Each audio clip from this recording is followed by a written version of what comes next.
Di majelis seperti ini mungkin antum ketemu sama seorang teman, mungkin dulu waktu SMP SMA nakal banget gitu. Pergaulannya bebas, tiba-tiba sekarang sudah duduk. Jangan antum bilang, ahli neraka sadar gitu. Ya. Karena hidayah sudah datang.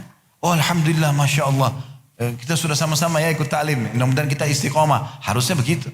Karena Islam memang tidak perlu mengetahui masa lalu orang. Ya. Dalam rumah tangga tidak perlu suami istri saling nanya. Dulu kamu masa lalumu buruk gak sih? Kamu pernah zina gak sih? Kamu mabuk-mabukan? Gak usah. Sekarang kita sudah nikah sama dia, yang kita tahu dia sudah hijab syar'i, dia sudah coba hadir majelis ilmu, ikhwanya juga sudah selalu azan ke masjid, sudah. Sekarang ke depan, kita gak pernah tahu masa lalu. Gak perlu tahu masa lalu orang. Begitu Islam. Ada seorang syekh di Masjid Nabawi, pernah ditanya oleh seorang wanita melalui kertas. Isinya kurang lebih, dia bilang, Syekh, masa lalu saya sangat kelam. Di kota Madinah tapi berbuat dosa, dia bilang, masa lalu saya kelam. Sekarang saya sudah tobat nasuha.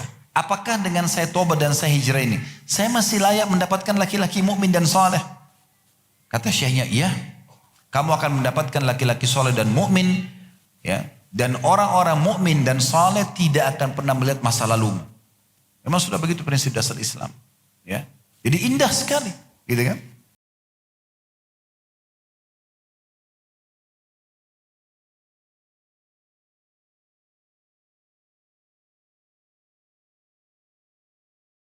Bismillah. Assalamualaikum warahmatullahi wabarakatuh. Alhamdulillah. Selalu saja lisan kita memuji Sang Pencipta Allah. Sebagai seorang muslim kita sangat yakin bahwasanya la ilaha illallah, tiada Tuhan, tiada pemilik, pencipta, penguasa yang menghidupkan, yang mematikan dan yang mengatur seluruh roda kehidupan di muka bumi ini kecuali Allah, dan dia telah menggantungkan segala kebutuhan kita untuk roda kehidupan ini dengan satu kalimat mulia ini, yaitu Alhamdulillah. Oleh karena itu jadilah orang yang selalu mengucapkan kalimat ini.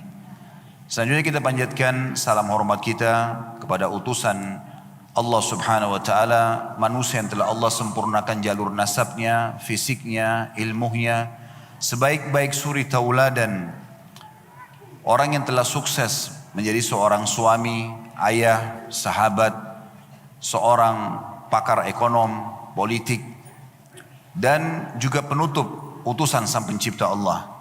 Mengucapkan satu kali salam hormat kepada manusia terbaik ini akan dibalas oleh Allah subhanahu wa ta'ala dengan 10 rahmat.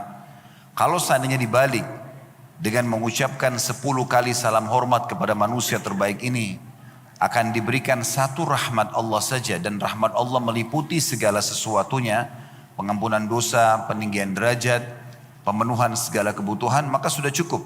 Bagaimana kalau seandainya seperti yang telah Allah janjikan, dengan mengucapkan satu kali salam hormat diberikan 10 rahmat. Oleh karena itu setelah memuji Allah, alhamdulillah, sangat wajar kalau kita selalu mengucapkan salawat dan taslim kepada Nabi besar Muhammad sallallahu alaihi wa ala alihi wa sahbihi wasallam.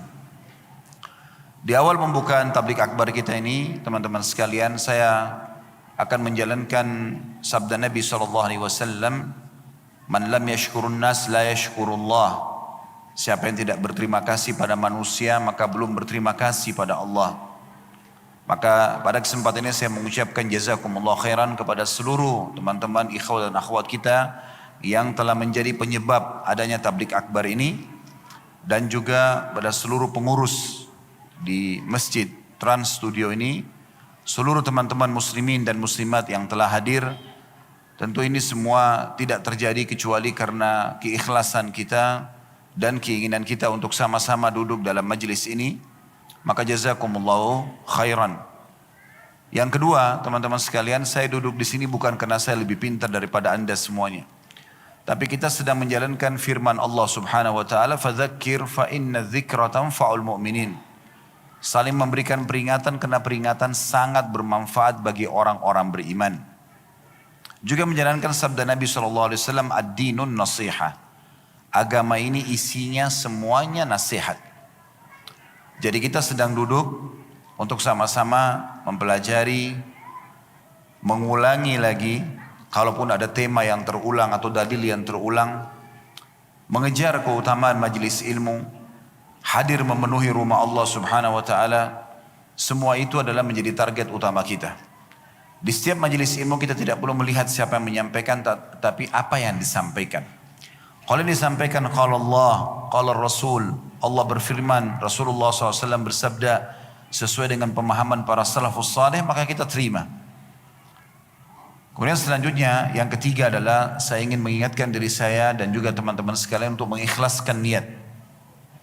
Karena dalam sebuah hadis Nabi SAW, Inna Allah la yakbalu amalan illa ma kana khalisan liwajhi. Sesungguhnya Allah tidak akan pernah menerima sebuah amalan dari seseorang kecuali yang ikhlas karenanya.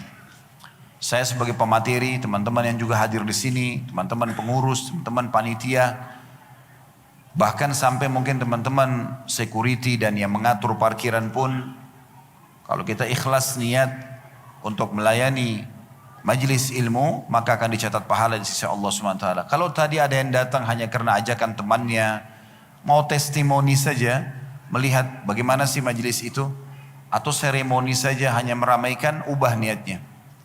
Niatnya karena ingin mempelajari agama Allah. Dan kalau ini niat anda, maka terimalah berita gembira, saudaraku seiman. Banyak sekali hadis Nabi SAW yang menyebutkan keutamaan orang yang hadir di majelis ilmu. Di antara hadis yang masyhur, kata Nabi SAW, siapa yang keluar ke rumah Allah tidak ada niat kecuali untuk belajar ya, atau mengajar, maka dia akan mendapatkan pahala haji lengkap. Juga dalam hadis yang lain, orang yang pergi menuntut ilmu adalah sama berjuang di jalan Allah Subhanahu wa taala. Bahkan sebagian salaf mengatakan, kalau ada orang yang menganggap bahwasanya menuntut ilmu bukan bagian daripada jihad, berarti dia belum memahami apa makna sebenarnya jihad itu. Begitu juga hadis Nabi SAW, tidak ada orang yang berkumpul di rumah dari rumah-rumah Allah mempelajari isi dari kitab Allah dan juga apa yang diturunkan dari wahyu, kecuali ada malaikat yang turun kemudian membawa rahmat dari langit. Dalam riwayat lain, para malaikat melindungi para penuntut ilmu dengan sayap-sayapnya. Dan saya akan mengucapkan apa yang diucapkan oleh baginda Nabi SAW setiap melihat wajah-wajah mulia seperti kehadiran antum ini. Beliau sangat senang sekali melihat para penuntut ilmu sambil mengatakan marhaban bitalabatil ilm. Selamat datang para penuntut ilmu. Ingat teman-teman sekalian, kebutuhan kita terhadap ilmu agama ini jauh lebih kita butuhkan daripada makanan pada saat lapar, minuman pada saat haus, tempat tidur pada saat kita sedang capek, obat pada saat kita sedang sakit. Karena ilmu agama akan memandu kita. Mana makanan yang boleh, mana yang tidak boleh. Mana minuman yang boleh, mana yang tidak boleh. Mana tempat tidur, mana pekerjaan, mana pendapatan, mana obat. Apapun, ilmu akan mengawasi kita layaknya seorang bodyguard yang mengingatkan agar kita jangan terjerumus dalam kesalahan. Oleh karena itu, ilmu ini kita butuhkan. Ali radhiyallahu anhu mengatakan, ilmu itu akan selalu menjagamu. Sementara harta, kamu sibuk menjaganya. Andai saja kita hadir di majelis ilmu seperti ini, saudaraku seiman, dan ternyata satu kali hadir majelis ilmu, sejam 2 jam mendengarkan ilmu, kepala kita lebih besar dari sekarang 2 kali lipat, mungkin akan repot kita menuntut ilmu. Karena 10 kali kita hadir majelis ilmu, kepala kita akan 10 kali lebih besar. Tapi subhanallah, kalau kita belajar dari baru lahir sampai kita meninggal 70, 80 tahun, walaupun orang masih baru lahir tidak mungkin belajar, tapi kalau ada kesempatan itu Allah berikan, 100 tahun pun kita belajar, tidak akan pernah selesai mempelajari ilmu agama ini. Dan tidak akan pernah habis keutamaan majelis ilmu itu. Maka ini mungkin yang saya sampaikan di pembukaan kita. Dan kesempatan ini insya Allah kita akan membahas tentang indahnya menjadi seorang muslim. Saudaraku seiman, kalau ada pertanyaan yang dilontarkan oleh seseorang, apakah saya perlu bangga menjadi seorang muslim? Maka dengan jelas saya jawab pada kesempatan ini, iya. Kita akan bangga menjadi seorang muslim. Dan menjadi seorang muslim adalah keselamatan dunia dan akhirat. Adalah kegembiraan, kebahagiaan dunia dan akhirat. Karena setiap muslim akan berada di bawah naungan satu-satunya agama yang Allah Subhanahu wa taala turunkan dan perintahkan untuk jadikan sebagai pegangan hidup. Belum pernah Allah turunkan agama lain selain Islam. Semua nabi-nabi yang teman-teman sudah tahu namanya, walaupun 120.000 sekian nabi dan diantaranya 313 rasul yang wajib kita imani kenali namanya, tahu kisahnya sebagai seorang muslim adalah 25 nabi dan rasul. Ya, dia 25 nabi dan rasul ini semuanya muslim. Tidak ada agama lain. Adam, Idris, ya, kemudian Nuh, Saleh, Syuaib sampai Isa dan Muhammad alaihi wassalatu wassalam semuanya muslim. Tidak ada beragama lain, ya. Tidak ada agama lain. Itu dasar hukumnya adalah surah Al-Imran. Ada 2 ayat dalam surah Al-Imran Allah Subhanahu wa taala kekalkan agar kita renungi apa yang baru saya sampaikan tadi. Yang pertama ayat 19-nya. Allah Subhanahu wa taala berfirman, "Innad dina 'indallahil Islam." Sesungguhnya agama di sisi Allah hanya al-Islam. Jadi Islam itu adalah istislamun nafs lillahi rabbil alamin. Penyerahan diri secara totalitas kepada sang pencipta Allah. Cara memahaminya, kita misalnya kembali ke kisah Nabi Musa alaihissalam dulu. Kalau orang hidup di masa Nabi Musa, beriman kepada Allah, beriman kepada risalah Nabi Musa alaihissalam, beriman kepada seluruh apa yang Allah perintahkan di masa itu, sebelum datang Rasul setelah Musa alaihissalam, maka dikatakan Muslim. Kita pindah langsung ke Rasul setelahnya Isa alaihissalam misalnya. Di saat Nabi Isa datang, orang yang beriman kepada Allah subhanahu wa ta'ala secara totalitas, beriman pada risalah Isa alaihissalam, dan meyakini semua apa yang telah diperintahkan oleh Allah di risalah Nabi-Nabi dan Rasul sebelumnya dikatakan Muslim. Yang menolak maka dikatakan kafir. Makanya orang-orang Nasrani mengatakan Yahudi kafir. Karena mereka masih menolak menyempurnakan penyerahan dirinya kepada Allah dengan menyempurnakan iman kepada Rasul yang diutus setelah Musa alaihissalam. Begitu juga kita, umat Muhammad SAW, satu-satunya umat yang dapat predikat sebagai Muslim, padahal ini agama yang Allah turunkan, karena memang kita menyempurnakan iman kita kepada seluruh Rasul-Rasul. Iman secara totalitas kepada Allah, seorang Muslim tidak akan pernah bergantung kecuali kepada Allah, dan iman kepada semua Nabi-Nabi dan Rasul yang diutus. Kita sudah tahu rukun iman kita, iman kepada Allah, iman kepada malaikat, iman kepada kitab-kitab, iman kepada rasul-rasul. Kalau ada seorang umat Muhammad sallallahu alaihi wasallam yang mengatakan Isa bukan nabi, Musa bukan nabi, kafir. Kita mengimani semuanya. Makanya predikat Islam ada pada kita. Fahami poin ini. Maka tidak ada agama selain Islam yang Allah pernah turunkan, hanya satu saja. Oleh karena itu kita sangat bangga berada di bawah naungan agama satu-satunya yang sang pencipta Allah yang kita yakini menciptakan seluruh yang di langit, di bumi, di kedalaman lautan, terjangkau, tidak terjangkau oleh mata kita, yaitu Allah subhanahu wa ta'ala.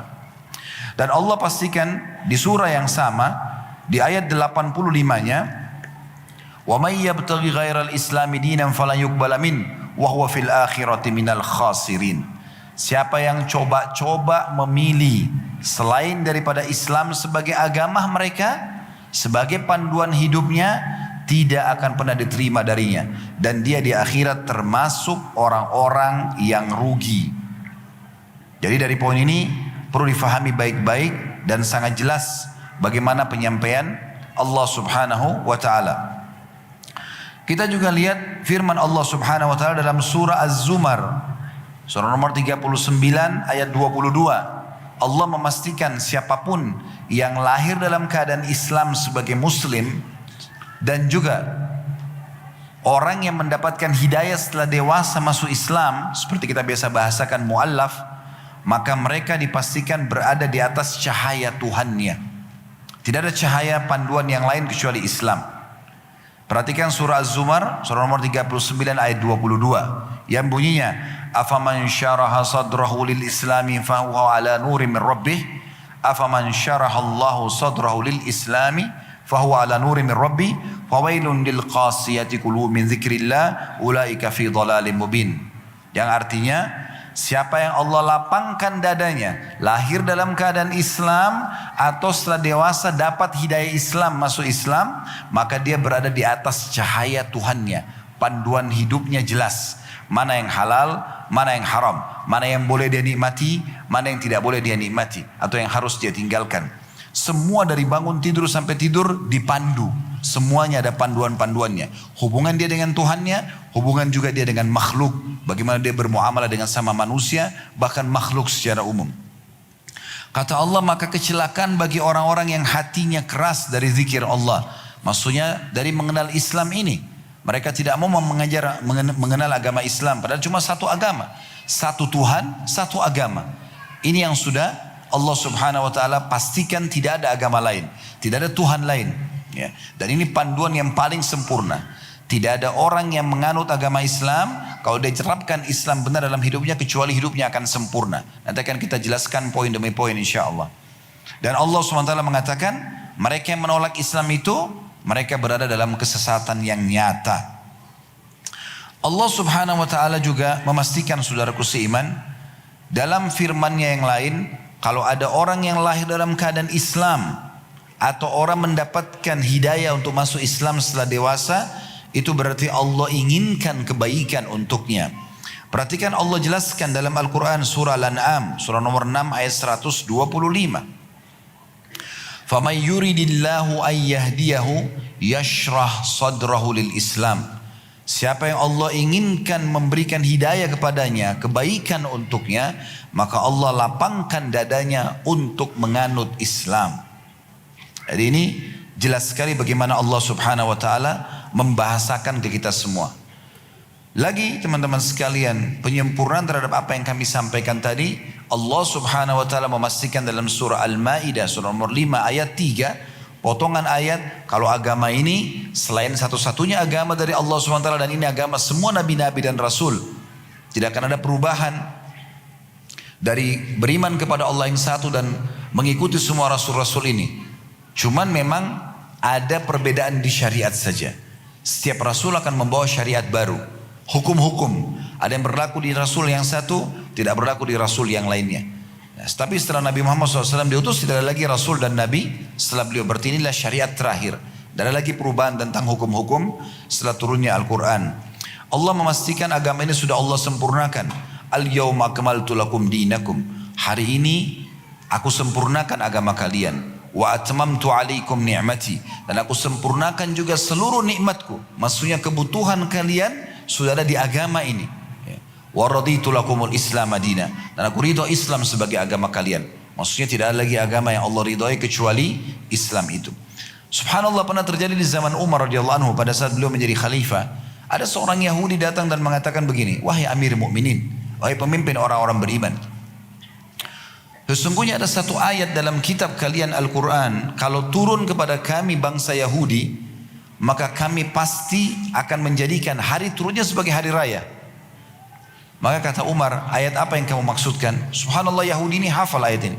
Lalu dia baca Al-Ma'idah ayat 3 tadi, potongan ayat, ya.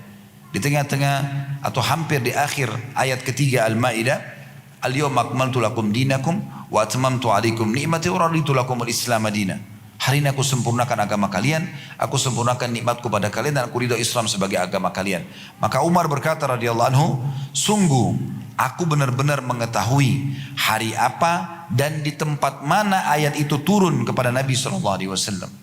Sesungguhnya ayat tersebut turun pada hari Jumat di Padang Arafah pada saat beliau sedang haji. Hadis riwayat Bukhari dan Muslim. Ibnu Abbas berkata radhiyallahu anhuma, Allah telah mengabarkan kepada nabinya Muhammad sallallahu alaihi wasallam dan kepada orang-orang beriman bahwasanya dia Allah telah menyempurnakan Islam bagi mereka, sehingga mereka tidak membutuhkan lagi tambahan selamanya. Gak butuh tambahan apapun dalam panduan hidup. Allah telah melengkapkannya sehingga ia tidak akan menguranginya selamanya. Dan Allah telah meridhoinya, maka Allah tidak akan pernah marah kepada para penganutnya kalau menjalankan isinya selamanya.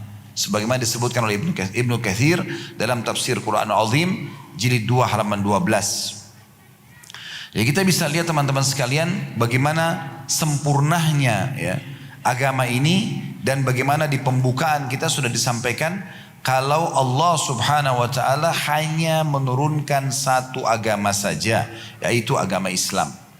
Renungi sabda Nabi SAW. Beliau mengatakan, perumpamaan aku dengan nabi-nabi sebelumku adalah ibarat seperti sebuah bangunan yang sangat besar. Indah sekali.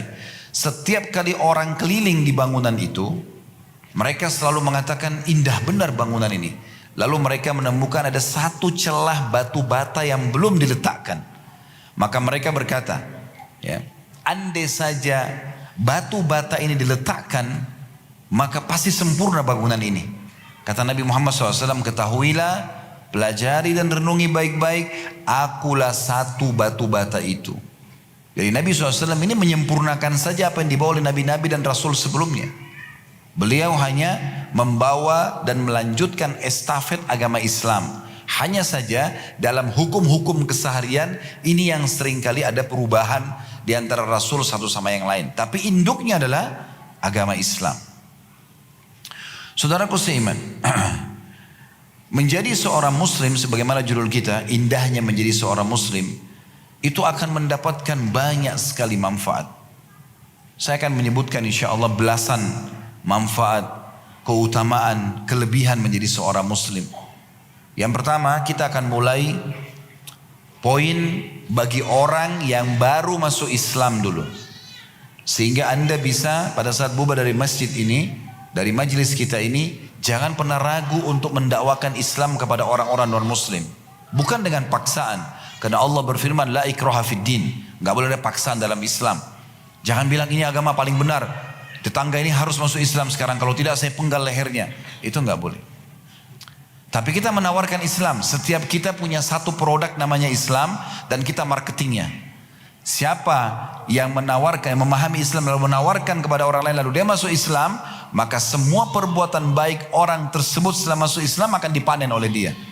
Oleh karena itu teman-teman jangan pernah ragu. Tapi kan Ustaz saya masih belum punya ilmunya. Kita cuma menawarkan Islam. Coba gunakan bahasa-bahasa sederhana. Saya kalau ketemu sama orang non-muslim, saya tidak perlu berdebat atau berbicara dengan mereka di agama mereka, nggak perlu. Saya punya produk namanya Islam. Saya sering bertanya pada orang-orang non-muslim kalau ketemu di pesawat, di kereta api, ketemu di kesempatan momen misalnya ketemu, saya ngobrol dan menyampaikan baik-baik. Saya hanya menanyakan kepada mereka, apakah Anda sudah mengenal Islam? Atau apa pendapat Anda tentang Islam? Ada yang mengatakan Islam itu bagus, ada yang mengatakan Islam itu jelek, ya. Tapi saya biarkan saja. Terutama yang mengatakan jelek misalnya. Pada saat mereka mengatakan itu jelek, saya biarkan mereka ungkapkan semua, lalu kemudian saya bahasakan, itu tadi pendapat Bapak tentang agama saya. Bisa nggak saya jelasin tentang agama saya sekarang? Oh ya silakan.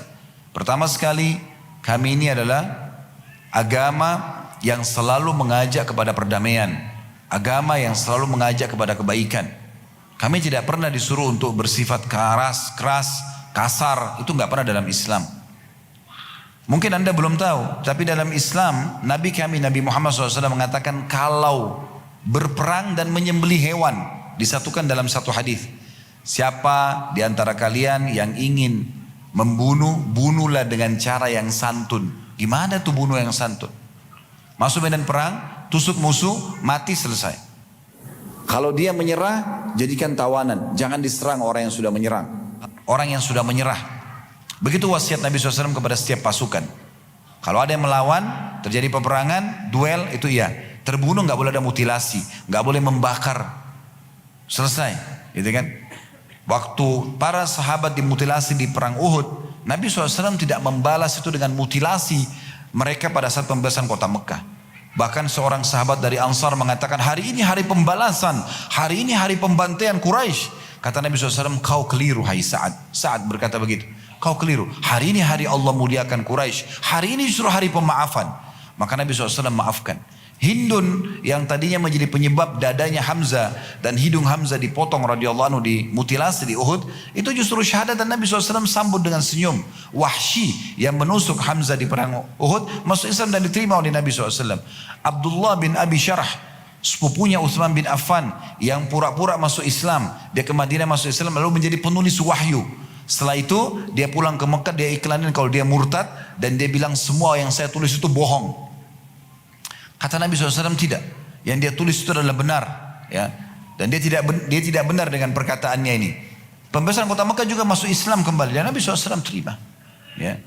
Tidak ada dendam, tidak ada pembalasan dalam Islam.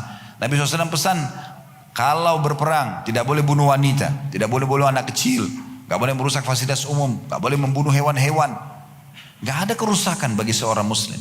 Bahkan Nabi SAW mengingatkan para sahabat pada saat tiba di Khaybar, benteng Yahudi yang sudah jelas-jelas Yahudi, Kainuqa dan Nadhir, dua suku ini yang menjadi pemicu terjadinya perang Khandak atau perang Ahzab sebelum pembebasan Khaybar. Para sahabat bertakbir Allahu Akbar dengan suara keras pada saat lihat benteng mereka, karena Nabi SAW mengatakan Allah menjanjikan kemenangan untuk menguasai Khaybar. Mereka semua yakin dengan janji Allah SWT. Maka kata Nabi SAW, jangan kalian keraskan suara kalian. Takbir pun tidak usah keras-keras. Jangan kalian keraskan suara kalian. Karena yang kalian sedang panggil tidak tuli, Allah SWT dengar. Dan ketahuilah, kalau jangan pernah kalian berharap bertemu dengan musuh. Berharap musuh dengar, mereka takut, mereka pergi. Atau mereka menyerahkan diri. Tapi kalau kalian bertemu, kokohkanlah kaki-kaki kalian. Jadi Islam tidak pernah datang untuk membuat kerusakan, itu tidak ada. Datang untuk menawarkan yang baik-baik, gitu kan? Karena memang kalau satu sosok pemimpin wilayah masuk Islam, maka kita berharap tidak akan mengganggu jabatan dia, tidak akan mengambil hartanya. Cuma dia menjadi seorang muslim menerapkan syariat Allah Subhanahu wa taala. Tidak lebih daripada itu. Maka ini poinnya.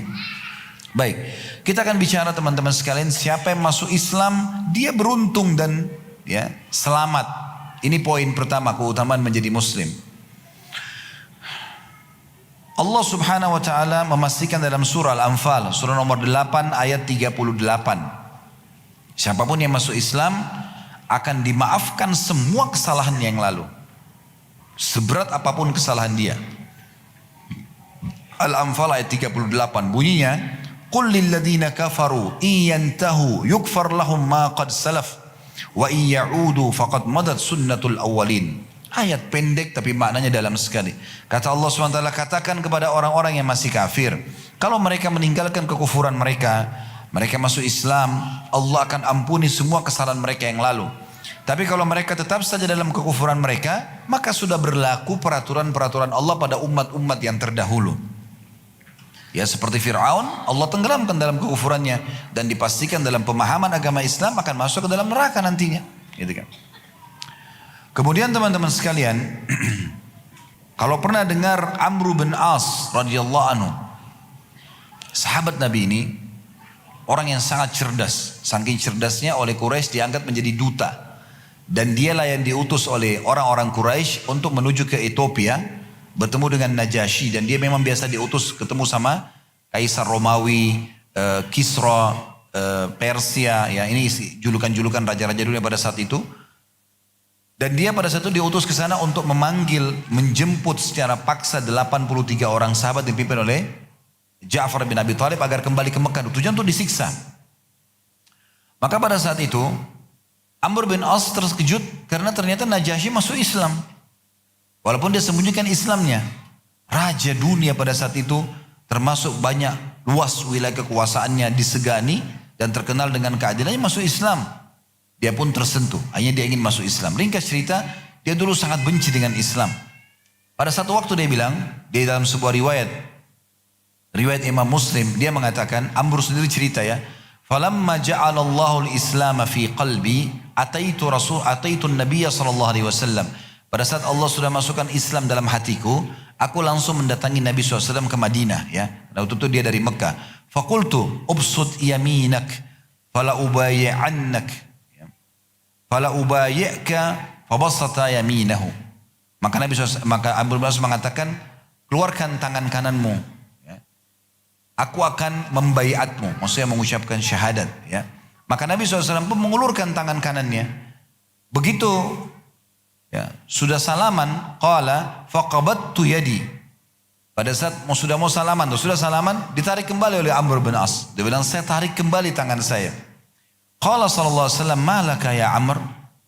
Maka Nabi SAW berkata kepada Amr, ada apa denganmu? Kenapa tiba-tiba mau batalin masuk Islamnya? Qala qultu aradtu an ashtarita. Maka dia mengatakan, aku berkata, aku punya syarat. Untuk masuk Islam aku punya syarat. Qala sallallahu alaihi wasallam, tashtaritu bimadha? Maka Nabi SAW mengatakan, engkau punya syarat apa? Qultu yukfaru li. Agar syaratku satu, agar Allah memaafkan semua kesalahanku. Karena dulu aku benci sekali sama Islam. Sekarang syahadat, jangan sampai dosa itu masih aku bawa nih. Maka Nabi SAW tersenyum lalu mengatakan, ama alimta annal islama yahdimu ma kana qabla. Wahai Amr, apa kau tidak tahu atau belum tahu kalau setelah masuk Islam semua kesalahanmu yang lalu sudah akan dimaafkan? Wa innal hijrata tahdimu ma kana qablaha. Dan orang kalau hijrah juga akan menghapuskan semua kesalahannya masa lalu. Wa annal hajja yahdimu ma kana qablah. Dan orang yang haji pun akan menghapuskan semua kesalahan masa lalu. Jadi kita bisa lihat bagaimana Islam pada saat seseorang itu meraihnya, maka dipastikan dia akan dimaafkan kesalahannya. Bukan cuma itu saudaraku seiman. Semua perbuatan baik yang dipandang baik dalam agama Allah Islam ini, seperti bakti dengan orang tua, bersedekah, silaturahim keluarga, jenguk orang sakit, semua yang baik-baik dalam pandangan agama Islam, kalau dulu ada orang non-muslim sebelum masuk Islam mengerjakannya, setelah dia masuk Islam diubah menjadi pahala semuanya. Dia akan raih dalam bentuk pahala. Disebutkan oleh Hakim ibn Hizam radhiyallahu anhu, salah satu tokoh Quraisy, juga dulu pembenci Islam. Tapi pada saat dia masuk Islam, dia menceritakan, qultu ya Rasulullah, saya mengatakan wahai Rasulullah, ara'aita asya' kuntu atahannatsu biha fil jahiliyah. Ya Rasulullah, bagaimana dengan yang dulu di masa jahiliyah, banyak yang saya kerjakan, min sadaqatin, dari sedekah memberikan orang lain bantuan, au ataqatin, ataqatin ini maksudnya pembebasan budak, au silati rahim, atau silaturahim. Fahal fiha min ajr? Apakah sekarang setelah masuk Islam tetap ada pahalanya? Qala sallallahu alaihi wasallam, maka Nabi SAW bersabda, aslamta ala ma salafa min khair. Sesungguhnya kau telah masuk Islam beserta semua kebaikan-kebaikanmu yang dahulu. Hadis riwayat Bukhari Muslim. Jadi nggak ada yang sia-sia. Begitu juga teman-teman sekalian, bagaimana Umar bin Khattab radhiyallahu anhu, orang yang sangat benci Islam. Mungkin tidak ada orang yang benci Islam sekuat bencinya Abu Jahal dan Umar kepada agama Islam. Tapi Umar bin Khattab dapat hidayah. Amr bin Hisham atau Abu Jahal tidak dapat hidayah. Karena Nabi SAW mengatakan, ya Allah di Mekah berdoa kuatkanlah agama ini dengan satu dari dua Amr atau Umar. Maka Umar bin Khattab dapat hidayah, Amr bin Hisham tidak dapat hidayah. Umar menceritakan, saya dulu kalau di Mekah sebelum masuk Islam sering kali keluar hanya untuk menyiksa umat Islam. Umar keluar hanya siksa orang Islam saja. Dan dari pagi sampai malam siksa di pinggir jalan. Setelah siksa kalau malam dia mau berhenti pun dia mengatakan, sesungguhnya saya berhenti siksa kamu bukan karena kesihan nih. Ya. Saya hanya karena bosan aja. Besok saya kembali siksa kamu lagi. Begitu luar biasa benci dengan Islam. Luar biasa. Sampai satu malam, waktu sahabat pada mau hijrah ke Habasyah, yang jaga kota Mekah Umar. Ada satu wanita dari sukunya Umar, namanya julukannya Ummu Abdillah radhiyallahu anha. Dia sama anak kecilnya, mau keluar lihat di depan pintu ada Umar. Bingung dia mau keluar bagaimana. Semua sahabat yang lain sudah sembunyi-sembunyi, udah keluar, udah ada di padang pasir nunggu dia. Hanya dia naik gunung yang tinggi, keluar sampai melewati pintu gerbangnya Mekah. Subhanallah, pas dia turun Umar lagi lewat di situ. Kata Umar, wahai Ummu Abdillah, kenapa seorang wanita naik-naik turun gunung malam hari seperti ini? Ada apa denganmu? Kata Ummu Abdillah, wahai Umar, kalian tidak pernah membiarkan kami untuk menjalankan agama kami. Di Mekah kalian siksa kami. Sekarang kami juga mau hijrah, mau pergi cari tempat lain, kalian juga tidak mau izinkan? Maka kata Umar, kalau itu niatmu, dia heran Umar. Di situ awal tersentuh Islam dalam hatinya. Kok bisa seorang wanita memperjuangkan naik gunung, turun gunung hanya untuk menyelamatkan agama ini? Agama apa ini gitu? Maka dia bilang, kalau begitu pergilah Ummu Abdillah, semoga keselamatan bersamamu. Lalu Ummu Abdillah ini jalan, pergi ke padang pasir, ketemu sama orang-orang. Mereka semua gembira, oh alhamdulillah kamu lolos Ummu Abdillah. Apa tadi kamu lolos dari Umar bin Khattab? Dia bilang tidak, justru Umar tangkap, dapat saya. Lalu kata mereka, apa yang terjadi? Umar mengatakan semoga keselamatan bersama, pergilah. Ada satu sahabat tidak percaya. Dia mengatakan apa? Ada yang mengatakan, oh kalau begitu tanda-tanda Umar masuk Islam. Kata seorang sahabat, nggak mungkin. Umar masuk Islam nanti kalau unta bisa masuk di lubangnya jarum. Karena nggak mungkinnya, nggak masuk akal. Orang yang sangat keras. Tapi subhanallah Allah kasih hidayah, masuk Islam. Masuk Islam, kemudian berubah semua total. Dan luar biasanya Islam tidak pernah mau tahu masa lalunya Umar. Apa antum sudah tahu kalau Umar dulu tiap hari mabuk? Banyak orang Islam tidak tahu. Umar bin Khattab mengatakan setiap hari aku membawa botol khamar dan mabuk di Mekah. Tapi banyak orang tidak tahu karena memang bukan itu yang dinukil, gitu kan? Yang dinukil adalah masa setelah dia masuk Islam. Karena Islam memang begitu. Kita nggak perlu melihat masa lalu orang. Di majelis seperti ini mungkin antum ketemu sama seorang teman, mungkin dulu waktu SMP SMA nakal banget gitu. Pergaulannya bebas, tiba-tiba sekarang sudah duduk. Jangan antum bilang, ahli neraka sadar gitu. Ya. Karena hidayah sudah datang. Oh alhamdulillah, masya Allah. Kita sudah sama-sama ya ikut ta'lim. Mudah-mudahan kita istiqomah. Harusnya begitu. Karena Islam memang tidak perlu mengetahui masa lalu orang. Ya. Dalam rumah tangga tidak perlu suami istri saling nanya. Dulu kamu masa lalumu buruk gak sih? Kamu pernah zina gak sih? Kamu mabuk-mabukan? Gak usah. Sekarang kita sudah nikah sama dia, yang kita tahu dia sudah hijab syar'i, dia sudah coba haji majelis ilmu, ikhwannya juga sudah selalu azan ke masjid, sudah. Sekarang ke depan, kita gak pernah tahu masa lalu. Gak perlu tahu masa lalu orang. Begitu Islam. Ada seorang syekh di Masjid Nabawi, pernah ditanya oleh seorang wanita melalui kertas. Isinya kurang lebih, dia bilang, Syekh, masa lalu saya sangat kelam. Di kota Madinah tapi berbuat dosa, dia bilang, masa lalu saya kelam. Sekarang saya sudah tobat nasuha. Apakah dengan saya tobat dan saya hijrah ini, saya masih layak mendapatkan laki-laki mukmin dan saleh? Kata syekhnya, iya. Kamu akan mendapatkan laki-laki saleh dan mukmin, ya. Dan orang-orang mukmin dan saleh tidak akan pernah melihat masa lalumu. Memang sudah begitu prinsip dasar Islam, ya. Jadi indah sekali, gitu kan? Kemudian teman-teman sekalian, pernah diriwayatkan juga oleh Imam Bukhari dari Anas radhiyallahu anhu tentang kisah kana gulamu Yahudiyun yakhdimun Nabi sallallahu alaihi wasallam famarida fa'atahu Nabi sallallahu alaihi wasallam ya'udu. Pernah satu kali ada satu anak muda Yahudi membantu Nabi sallallahu alaihi wasallam bekerja untuk Nabi. Dan dari sini diambil sebuah hukum bolehnya orang muslim mempekerjakan orang non muslim, tidak masalah. Yahudi ini bekerja, masih muda. Lalu kemudian satu hari dia pernah sakit keras, Nabi SAW datang menjenguknya. Faqa'ada inda ra'si. Maka Nabi SAW duduk di arah kepala anak muda itu. Faqala lahu, sambil berkata, aslim, masuk Islamlah. Begitu lihat simpelnya penawaran Islam, masuk Islamlah. Ya. Fanadhara ila abihi wa huwa inda. Maka anak muda itu melihat ke arah ayahnya dan ayahnya kebetulan ada di dekat ranjang itu. Faqala lahu ati Abul Qasim. Maka berkata ayahnya kepada anaknya, patahu ila Abul Qasim. Abul Qasim julukan Nabi SAW karena anak pertama beliau laki-laki namanya Qasim. Fa aslama fa kharaja Nabi sallallahu alaihi wasallam wa huwa yaqul alhamdulillah alladhi anqadhahu minan nar. Maka Nabi sallallahu alaihi wasallam keluar dari sisinya sambil berkata, segala puji bagi Allah yang telah menyelamatkan ia dari api neraka. Belum pernah sholat, belum pernah ibadah, kemudian tiba-tiba sudah syahadat mati. Subhanallah, masuk surga. Simple sekali. Begitu luar biasanya orang masuk Islam. Umar bin Khattab berkata radhiyallahu anhu, kami adalah satu kaum yang telah Allah Azza wa Jalla muliakan dengan Islam. Bila kami mencari selain Islam, maka pasti Allah akan menghinakan kami. Riwayat ini disebutkan oleh Al-Hakim dalam kitab Mustadraknya. Teman-teman sekalian, ada hadis Nabi SAW riwayat Muslim juga menguatkan ini. Kata Nabi SAW, qad aflah man aslam wa ruziqa kafafan wa qanna'ahu Allah bima atah. Sungguh telah beruntung, telah selamat, telah bahagia, telah makmur siapapun yang masuk Islam. Lalu kemudian dia diberikan kecukupan untuk melalui roda kehidupannya. Makanan seharian sudah ada, pakaiannya ada, cukup. Dan Allah berikan dia sifat qana'ah, merasa cukup dengan itu. Itu adalah orang yang paling beruntung, kata Nabi SAW.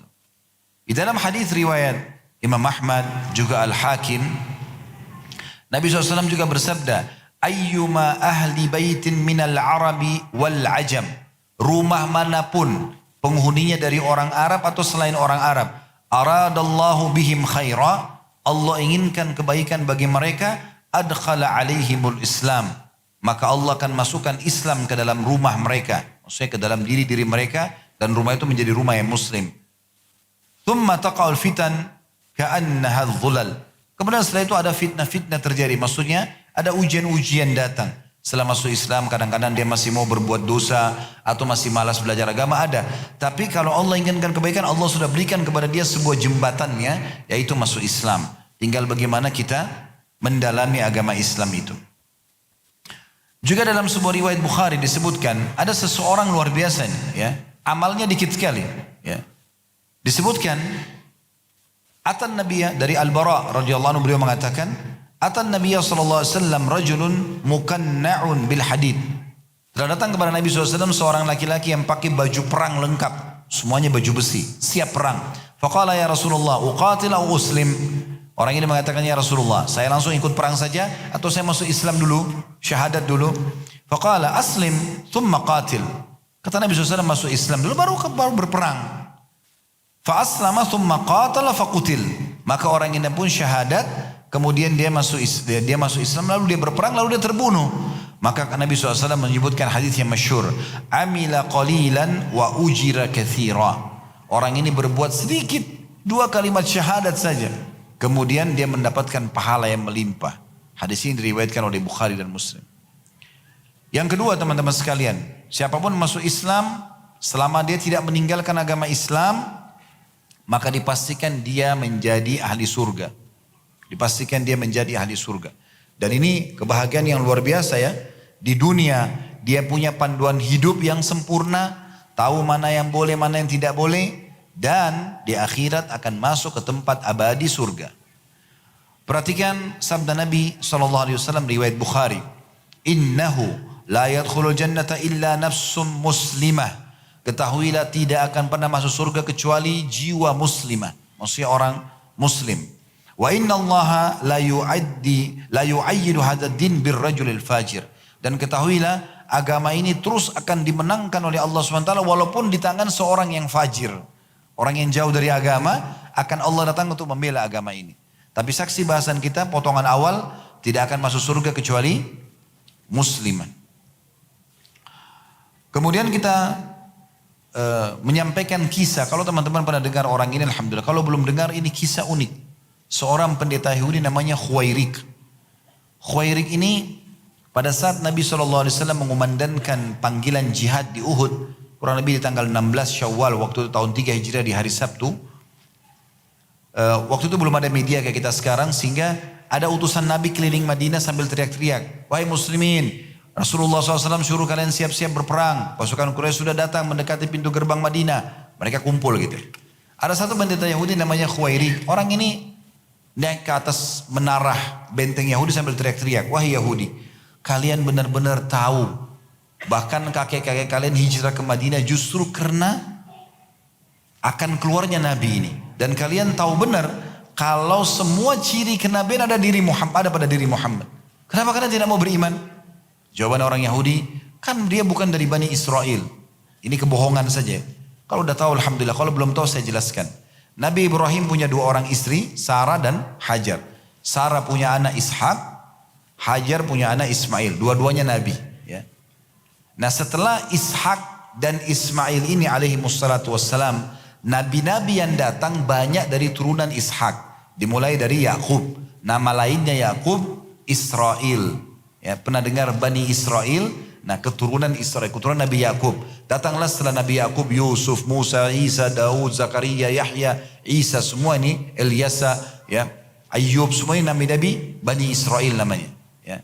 Terakhir Nabi Muhammad SAW keluar dari turunan Ismail. Orang-orang Yahudi sekarang alasannya tidak mau beriman pada Nabi Muhammad SAW bukan karena menolak kebenarannya. Mereka tahu Islam benar. Mereka cuma bilang, oh bukan dari Bani Israel. Mereka beralasan kalau Bani Israel ibunya itu induknya mereka Sarah. Sarah itu tuan. Kalau Ismail ibunya Hajar. Hajar ini mantan budak. Begitu saja. Alasan ini. Ini bukan kebenaran, tapi ini kebatilan, ya.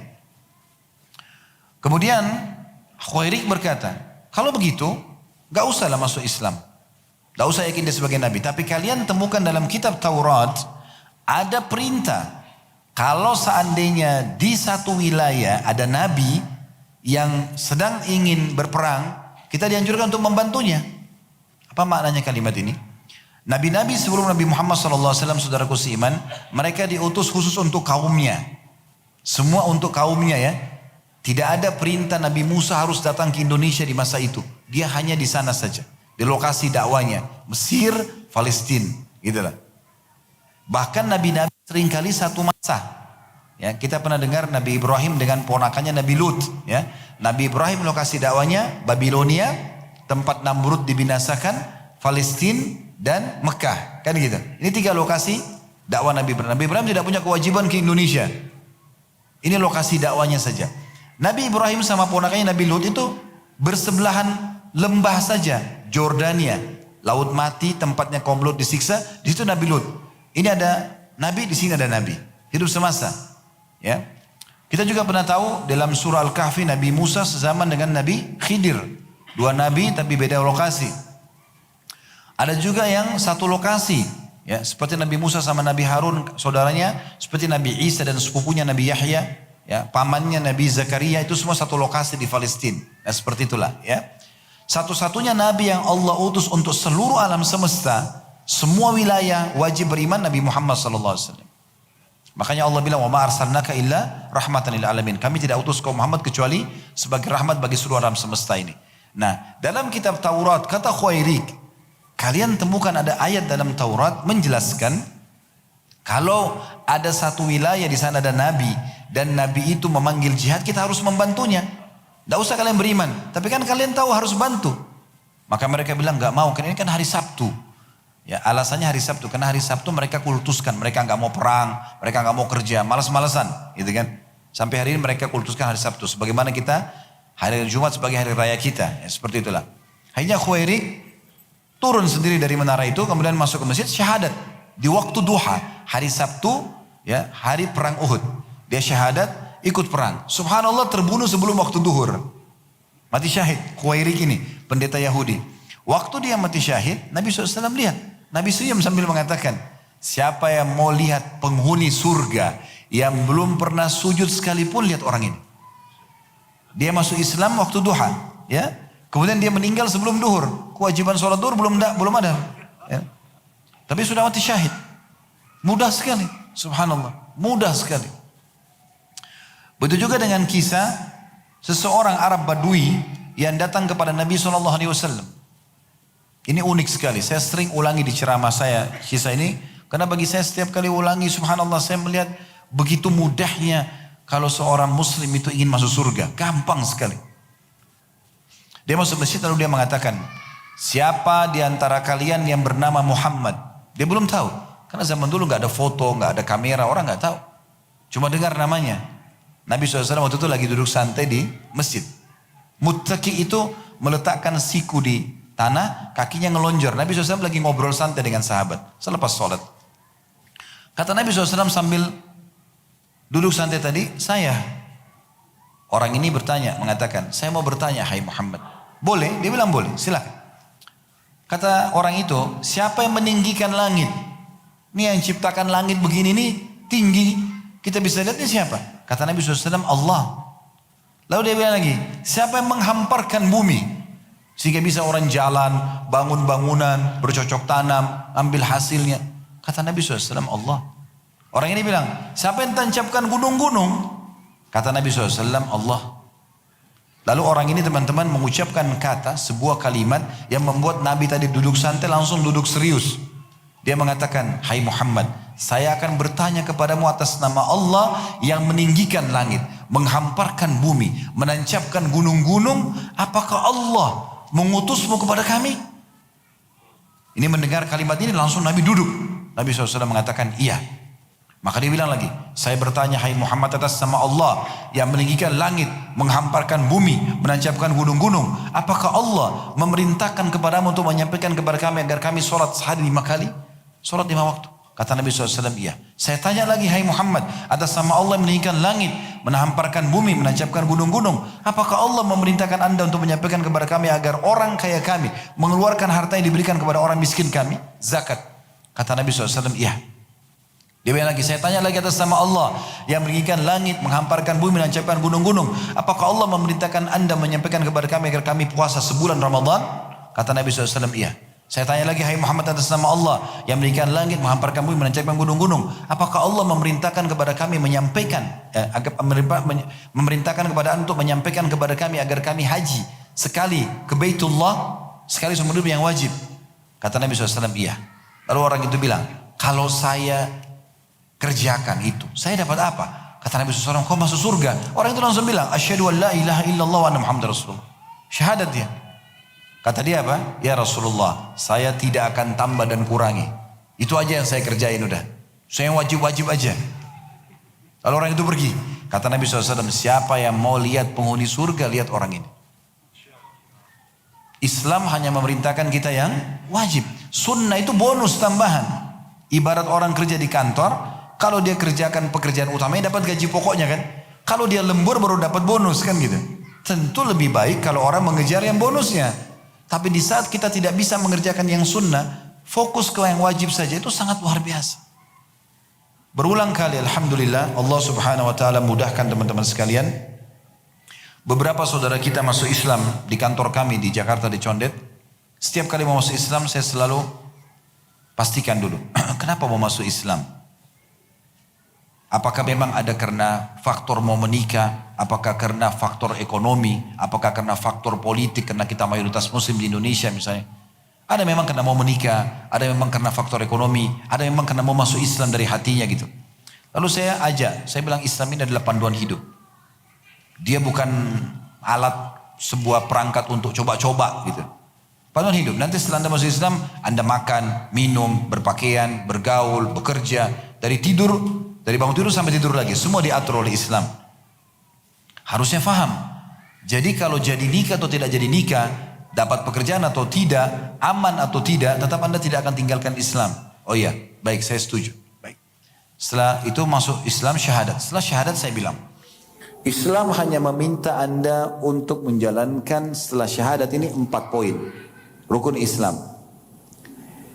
Setelah syahadat, sholat 5 waktu. Rukun Islam, sholat 5 waktu. Sholat 5 waktu ini absensi kepada Allah. Absen saja. Kita ada teman-teman sholat duhur, absen. Ya saya hadir ya Allah gitu. Ya. Siapa yang tidak bangga teman-teman sekalian, kalau dia sehari, kalau kerja di kantor, sehari dipanggil 5 kali ke kantor owner perusahaan atau kepada direkturnya hanya untuk ngobrol saja. Kamu ada masalah apa? Butuh apa? Dipenuhi semua. Siapa yang tidak bangga? Sehari 5 kali dikasih kesempatan datang. Itu absensi. Dan kita punya 24 jam dalam sehari. Allah hanya minta kita kerjakan 5 waktu sholat ini. Itu pun ada jarak waktunya. Dan satu sholat 5-10 menit. Apalagi kita di Indonesia Masya Allah juara ini soal cepat sholat. Ya. Karena inna atayna wal asr. Ya. Surah Al-Qadr sama Al-Kafirun itu. Tapi boleh, gak ada masalah. Gitu kan. Cuma memang ringan sekali. Anggaplah 10 menit subuh, 10 menit duhur, 10 menit asar, maghrib dan isya. Berarti 50 menit. Ya. Kita masih punya 23 jam plus 10 menit. Bisa aktivitas yang lainnya. Ini yang wajib-wajibnya kita bicara wajib. Kita sedang menjelaskan kisah masuk Islamnya tadi orang Badui itu. Bagaimana dia mendapatkan tiket ke surga kalau dia fokus dengan itu. Masalah zakat harta. Rukun Islam yang ketiga. Itu hanya bagi yang mampu saja. Itu pun setahun sekali. Syaratnya 2, haul masa setahun dan mencapai kadar 85 gram emas. Itu pun teman-teman kalau dalam 12 bulan antum hitung zakat antum, ternyata di bulan ke-8, bulan Januari, Februari terus sampai pas bulan ke-8 ternyata nisabnya turun. Tadinya 85 gram emas semuanya, pas ini turun jadi 80 gram emas atau 75 gram emas. Jadi haul yang awal dibatalin, mulai hitung haul pada saat 85 gram emas lagi. Jadi bisa saja orang sekian tahun tidak keluarin zakat karena dia tidak mampu.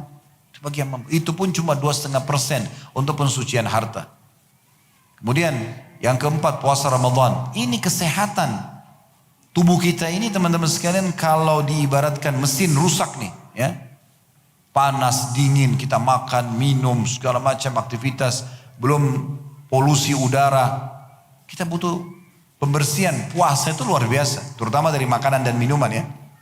11 bulan kita bebas gunakan tubuh kita ini. 1 bulan diservis. Gak ada orang puasa itu kemudian sakit. Puasa orang sehat gitu kan. Jadi ini sebenarnya adalah selain ibadah dia adalah prosesi servis. Makanya kita pas tiba Idul Fitri, hari pertama 1 Syawal silaturahim keluarga, makan ketupat setengah piring sudah kenyang. Ususnya sudah kecil kembali. Ya, kecuali orang yang Ramadan tidak ambil hikmah ya. Jadi dia pada saat sahur dan buka puasa kayak orang balas dendam, itu lain. Ya. Tapi kalau orang faham apa kata Nabi SAW, sebaik-baik makanan sahur bagi seorang muslim dan buka puasa adalah kurma. Nabi SAW suruh kurma. Buka puasa makan kurma, sahur pun makan kurma. Boleh makan yang lain. Tapi kita disuruh ambil pelajaran dari situ. Gitu kan? Jadi tidak butuh konsumsi yang banyak. Begitu juga dengan haji, sekali seumur hidup bagi yang mampu saja. Tidak mampu maka gugur dari dia kewajiban tersebut. Jadi ini sangat ringan sebenarnya. Ya, itu poin yang kedua ya. Jadi poin yang pertama tadi tentang masalah siapa yang masuk Islam pasti dia akan selamat. Dia akan bahagia. Kebaikan-kebaikan masa lalunya semua akan terbawa dalam Islam. Dan keburukannya akan dimaafkan. Yang kedua tadi tentang masalah Islam akan membawa masuk ke dalam surga. Sudah kita berikan contoh yang ketiga. Yang ketiga, semua orang yang masuk Islam akan mendapatkan pelipat gandaan pahala. Pelipat gandaan pahala. Ya. Jadi tidak pernah kita bermuamalah dengan Allah itu satu kita kerjakan kita dapat satu enggak. Satu kita kerjakan kepatuhan kita dapat sekian berlipat-lipat. Perhatikan hadis Muslim. Ini kalau bahasa Arabnya mudha'afatul ujur ya wasthawab. Jadi dia pelipat gandaan pahala dan balasan di sisi Allah Subhanahu wa taala. Kata Nabi SAW dalam hadis riwayat Muslim, "Idza ahsana ahadukum islamah." Kalau salah seorang di antara kalian benar-benar memperbagus Islamnya. Fa kullu hasanatin ya'maluha tuktabu bi asyri amsalha ila 700 dhi'fin. Maka semua kebaikan yang dia kerjakan akan dicatatkan 10 kali lipat pahala. Sampai 700 kali lipat tergantung kadar keikhlasan. Wa kullu sayyi'atin ya'maluha tuktab bimithliha hatta yalqallah. Dan siapapun yang berbuat dosa hanya akan dicatat satu dosa saja sampai dia bertemu dengan Allah. Itu pun kalau dia tidak taubat ya. Kalau dia taubat akan dibersihkan. Jadi Allah Subhanahu wa taala akan membalas teman-teman sekalian satu ibadah yang kita kerjakan sampai 10 kali lipat minimal sampai 700 kali lipat tergantung kadar keikhlasan. Begitu juga dengan hadis Nabi SAW. Hadis ini diriwayatkan Imam Muslim. Inna Allah la yadhlimu mu'minan hasana. Sesungguhnya Allah tidak akan pernah menzalimi seorang mukmin dalam balasan pahala. Yu'ta biha fid dunya wa yujza biha fil akhirah. Setiap amal saleh itu akan Allah berikan balasan di dunia. Dari ketenteraman jiwa, dari kebahagiaan, dari rezeki, dari keturunan, dari pasangan dan seterusnya. Dan juga akan diberikan balasan yang diterima di akhirat nanti. Wa ammal kafiru fayut'amu bihasanatin ma amila biha fid dunya. Sementara orang kafir, semua kebaikan-kebaikan yang dikerjakan di dunia, Allah akan berikan balasan di dunia saja. Ya. Hatta idza afdha ila al-akhirah, pada saat dia menuju ke akhirat, lam yakun lahu hasanatun yujza biha. Dia tidak punya lagi balasan dari kebaikan-kebaikan itu. Jadi saya ingatkan kembali, dalam Islam kalau ada orang yang berbuat baik sesuai dengan pandangan Islam itu baik, kayak bakti sama orang tua, jenguk orang sakit, bersedekah, ya apalah, ya. Bahkan kebaikan misalnya membantu orang susah, ya. Semua ini walaupun dia non muslim dianggap kebaikan dalam Islam, tapi tidak bermanfaat buat dia di akhirat, hanya bermanfaat di dunia. Makanya kalau ada non muslim, dia suka sedekah, Allah berikan dia rezeki. Tapi itu menghabiskan semua balasan dia di dunia, di akhirat tidak ada lagi. Kalau orang muslim, dia akan dapat di dunia dan akan dapat di akhirat. Dia akan dapat di dunia dan akan dapat di akhirat. Jadi itu pelipat gandaan balasan. Kemudian yang keempat, semua perintah agama Islam ini bagi seorang muslim baik. Kalau antum atau anda menjadi seorang muslim yang benar, bukan hanya KTP saja, tapi betul-betul coba menaungi, mempelajari dan kemudian merenungi isi dan kemudian mempraktikkan dalam kehidupan Islam ini, maka kita akan menjadi orang yang sempurna. Islam memerintahkan semua kebaikan, jujur, amanah, tanggung jawab, bakti sama orang tua, jenguk orang sakit, bantu orang susah, semua kebaikan dan semua ada balasannya. Semua yang buruk-buruk, menipu, berbohong, membunuh, mencuri, menggibah, memfitnah, semua yang tidak baik, mengganggu orang, itu dilarang dan ada ancamannya. Jadi orang kalau menjadi seorang muslim yang benar pasti ini baik, gak mungkin tidak. Kecuali memang dia hanya sekedar pakai jadi KTP saja, ya. Ini sayang sekali. Dia tidak nikmati Islam itu, padahal ini fasilitas yang luar biasa. Islam itu sangat indah kalau diamalkan. Sholat itu indah, puasa itu indah, zakat, haji, umrah, semua ibadah itu indah sekali. Kalau antum kejar pahala di situ, tujuannya untuk mengejar pahala, kita akan sangat menikmati. Sampai pada tingkat muncul ketagihan dalam ibadah itu. Orang kalau sudah biasa puasa Senin Kamis, lalu tidak puasa sehari dia rasa nggak enak. Orang kalau biasa sholat malam, atau sholat berjamaah di masjid, atau tutup aurat, atau apa saja. Dia akan merasa, kalau dia menikmati, maka dia akan merasa kehilangan di saat satu kali aja luput dari ibadah-ibadah tersebut. Maka ini hal yang luar biasa gitu. Yang kelima, setiap muslim akan terjamin keselamatan jiwanya dalam Islam. Ya. Karena Allah Subhanahu wa taala memerintahkan hukuman mati bagi orang yang membunuh, ya, tanpa ada udzur syar'i.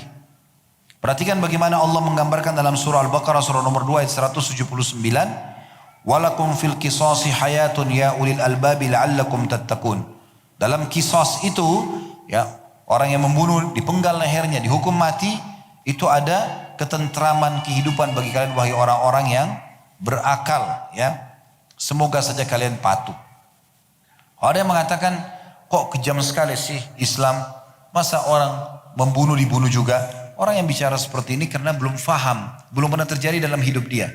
Coba bayangkan kalau seseorang pulang ke rumahnya, ditemukan istrinya sudah dibunuh oleh pencuri, anaknya juga dibunuh, kejahatan terjadi.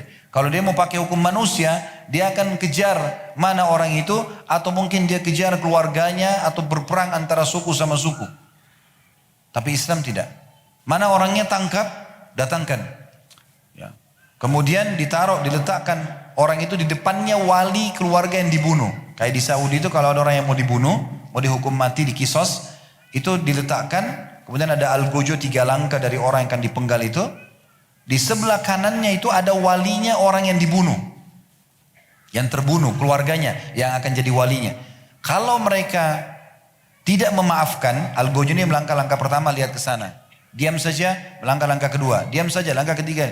Terakhir diangkat pedangnya. Kalau diam saja dipenggal. Tapi kalau ada di antara wali yang hadir di sana, 2 atau 3 orang misalnya, ada 1 orang yang kasih isyarat tangan, udah maafin aja. Maka tidak jadi kisos.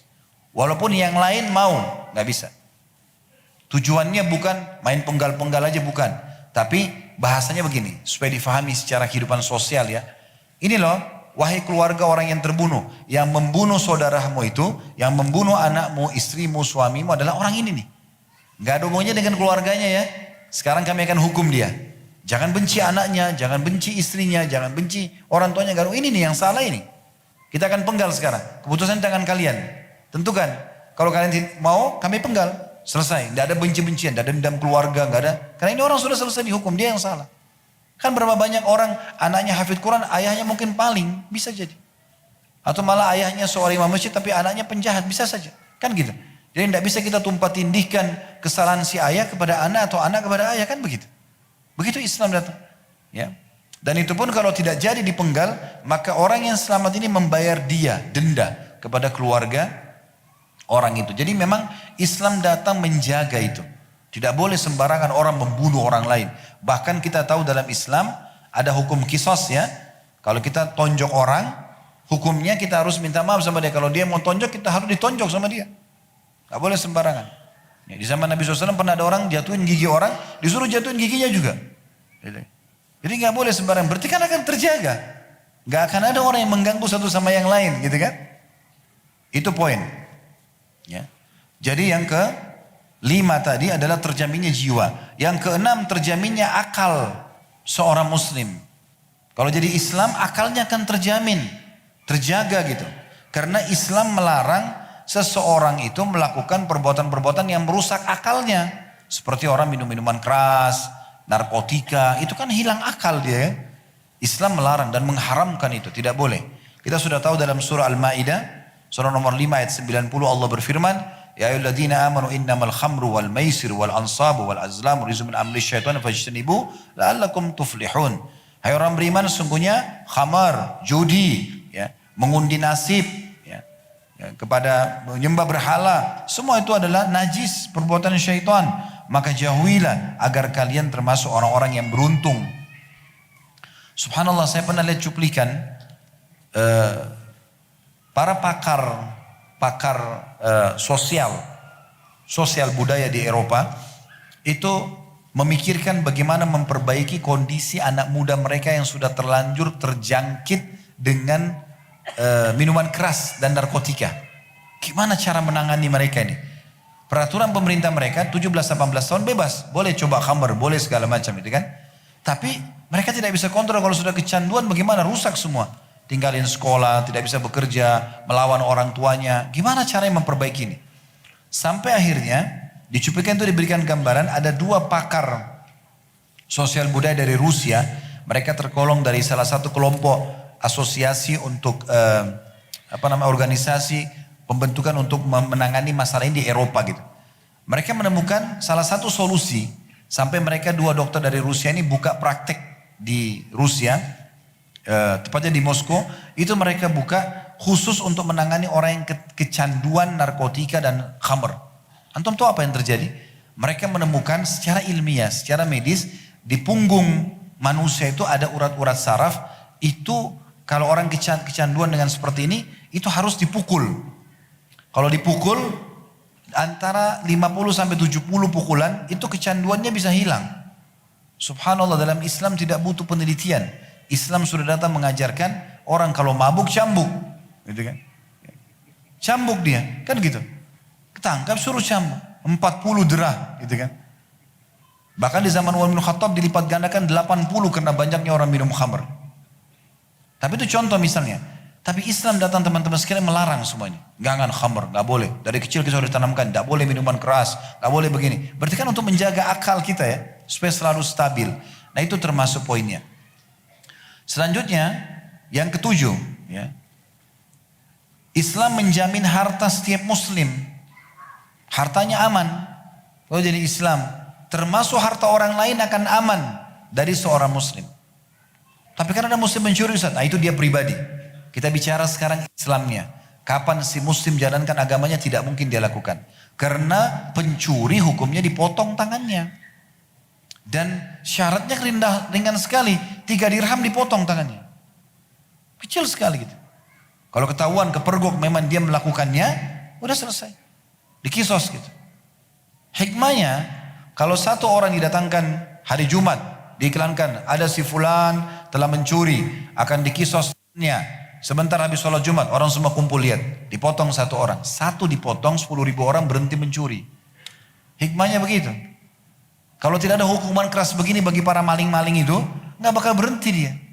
Dan sederhana teman-teman. Kalau antum bukan pembunuh, antum bukan pencuri, kenapa takut?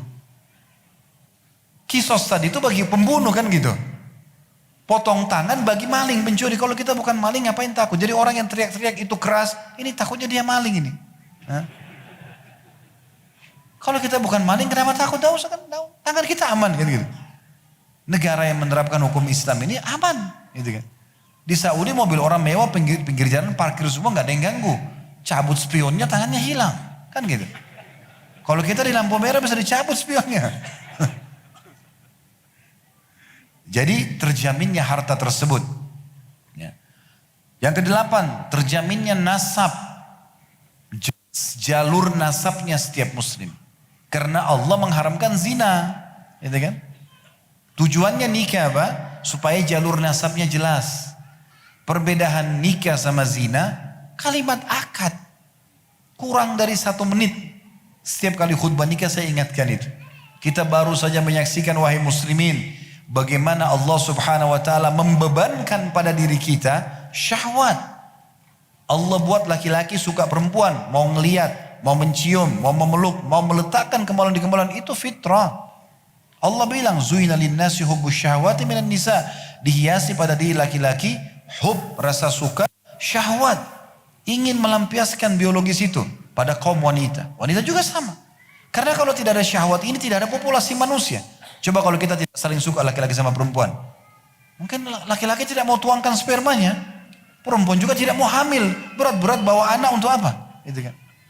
Tapi Allah buat itu ada. Nah, Allah tidak membebankan kita itu kemudian tidak memberikan solusinya.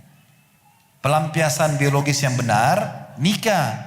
Pelampiasan biologis yang salah, zina. Kan gitu. Jelas, Allah bilang, wala taqrabuz zina, jangan dekatin zina itu, gak usah. Selesai. Terus apa solusinya? Nikah. Dan nikah ini teman-teman dalam Islam sangat mudah. Cuma kadang-kadang kita yang persulit. Selalu hubungkan pernikahan itu dengan prestasi dunia. Oh, Harus sarjana dulu, harus punya rumah, harus punya motor, punya mobil, baru nikah. Kenapa? Para sahabat Nabi itu ridwanullah alaihim kalau mau menikah, hari itu lihat, hari itu lamar, hari itu nikah, malamnya sudah jadi suami istri. Selesai. Gitu kan. Tapi kan Ustaz saya tidak punya kemampuan. Nabi sudah ajarkan. Wa ankihul akfa'a minkum. Nikah dengan orang yang sepadan dengan kalian. Pendapatan antum 50 ribu per hari. Cari wanita yang bisa kelola 50 ribu itu. Ya, bisa beli makanan, bisa beli bedak 50 ribu. Cari. Di Indonesia banyak itu. Iya. Masya Allah benar-benar. Saya kemarin di Jordan. Waktu kami umroh plus Aqsa. Sempat saya sewa di kota Petra, sewa kudanya satu orang anak asli Jordan. Kerjanya dia hanya itu, narik tali kudanya berapa kilometer kita bayar, nanti dibawa keliling-keliling di kota Petra itu. Salah satu yang saya ngobrol sama dia, bagaimana pernikahan kalian di sini? Oh, dia bilang berat banget, susah. Kenapa susah? Mahal. Mahalnya seperti apa? Dia bilang kalau seseorang di sini mau nikah di Jordan, karena dinar uang mereka lebih tinggi daripada dolar ya. Kalau tidak salah 1 dinar 2 atau 3 dolar gitu. Dia lebih tinggi uangnya. Jelas dia mengatakan kalau orang seperti saya mau menikah. Pekerjaan saya cuma seperti ini. Saya harus siapkan minimal kalau dalam dolar 100 ribu dolar. Tahu berapa itu? 1,5 M. Itu baru bisa nikah. Antum perangkat alat sholat. Modalnya. Kadang-kadang dibantu lagi sama perempuannya. Masih gak mau nikah. Kan gitu aneh.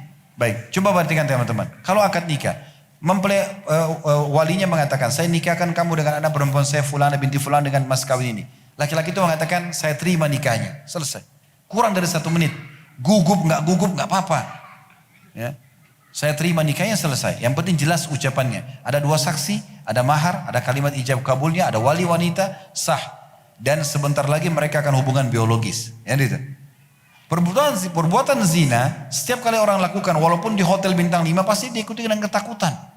Kekhawatiran. Akhirnya sperma si laki-laki, yang nanti merupakan bibit manusia, terganggu kualitasnya.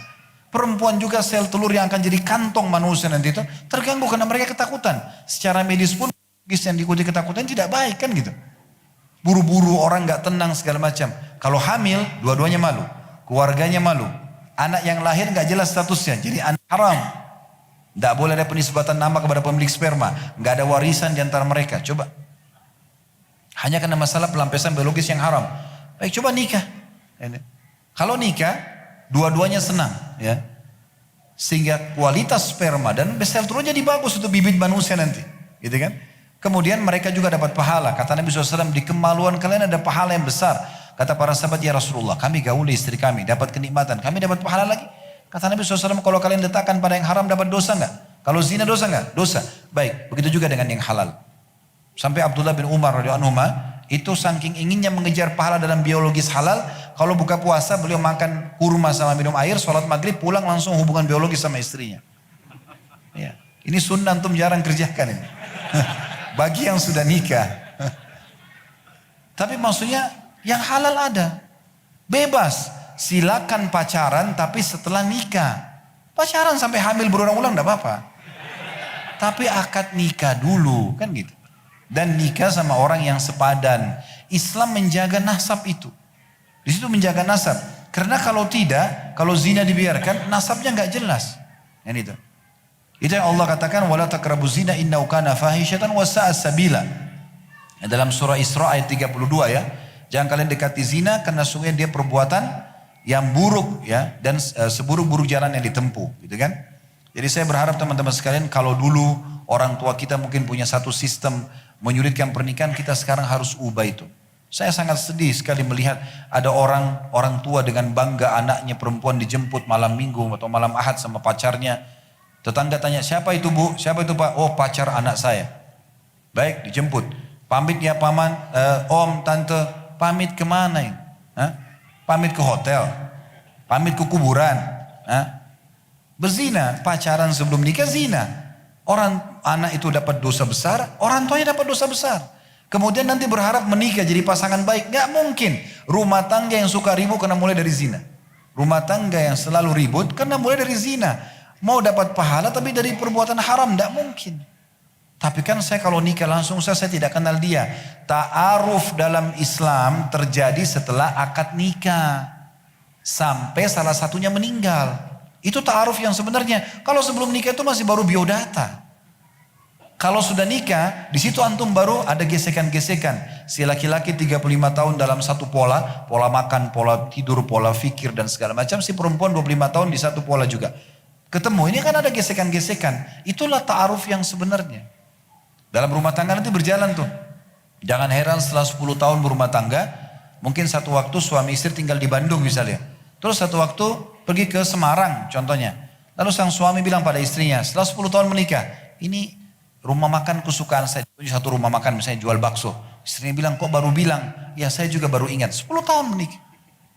Istri juga bilang, ini ketemu misalnya sama sepupunya dari Amerika, lama gak ketemu. Ini sepupu saya, suaminya bilang, kok baru bilang? Saya juga baru ketemu, itu wajar. Ada orang bahkan sampai kakek-kakek, nenek-nenek, masih belum bisa bersatu. Sering berantem. Ya, karena mempertahankan karakter, kan gitu. Yang satu suka bersih, yang satu jorok misalnya. Itu ta'arufnya itu yang benar. Jadi nggak perlu ta'aruf sebelum nikah. Itu bukan, itu biodata doang. Yang penting tahu kata kuncinya. Saya sering jelaskan di manajemen rumah tangga Islami, cara untuk melangkah menikah sederhanakan. Yang pertama adalah nazar syar'i. Lihat ya, yang kita suka dari calon pasangan itu patokannya wajah saja dan telapak tangan. Cukup. Lihat langsung ya, jangan foto-foto banyak diedit sekarang. Ya. Dan lihat di depan walinya, ada ayahnya, ya. Kemudian yang kedua, lihat keluarganya, keluarga ayah dan keluarga ibu secara umum. Oh, keluarga ini keluarga baik-baik. Dah. Yang ketiga lingkungannya. Boleh kita bertanya, kalau weekend, hari libur, lah ngapain aja? Oh, saya biasa ke karaoke, saya ke diskotik, saya kan sudah tahu. Oh, saya kalau weekend bakti sama ibu saya, ada ibu saya di rumah. Oh, saya biasa hadir majelis taklim. Udah ambil kesimpulan. Terakhir yang keempat istikharah. Hari itu ambil semua keputusan ini, malamnya jadi suami istri, selesai, gitu kan. Jangan repot-repot, harus tunggu bulan ini, tahun ini, gedung itu, gedung ini, terlalu rumit, gitu kan. Jadi nggak usah. Nah, ini poinnya. Jadi nasab itu dijaga dengan masalah ini. Dan Allah Subhanahu wa taala dengan sangat tegas ya menghukum para pezina ini. Dalam surah An-Nur, surah nomor 24, ayat 3, ayat 2 dan ayat 3. Az-zaniyatu waz-zani fajridu kulla wahidin minhuma mi'ata jalda. Pezina perempuan dan pezina laki-laki, kalau kepergok, cambuk mereka dengan 100 cambukan. Wala ta'khudkum bihima ra'fatun fi dinillah. Dan jangan pernah kalian lemah dalam mengambil keputusan dalam agama Allah ini. In kuntum tu'minu billahi wal yawmil akhir. Kalau kalian beriman kepada Allah dan hari akhir. Wal yashhad adzabahuma ta'ifatun minal mu'minin. Dan pada saat lagi dicambuk, dihukum itu, maka harus ada sebagian dari orang-orang mukmin yang menyaksikannya. Itu ayat 2-nya, surah An-Nur. Ayat 3-nya Allah bilang, Az-zani la yankihu illa zaniyatan aw musyrikatan. Ingatlah kata Allah, laki-laki yang suka berzina tidak akan menikah kecuali dengan wanita pezina juga atau wanita musyrikah. Waz-zaniyatu la yankihuha illa zanin aw musyrik.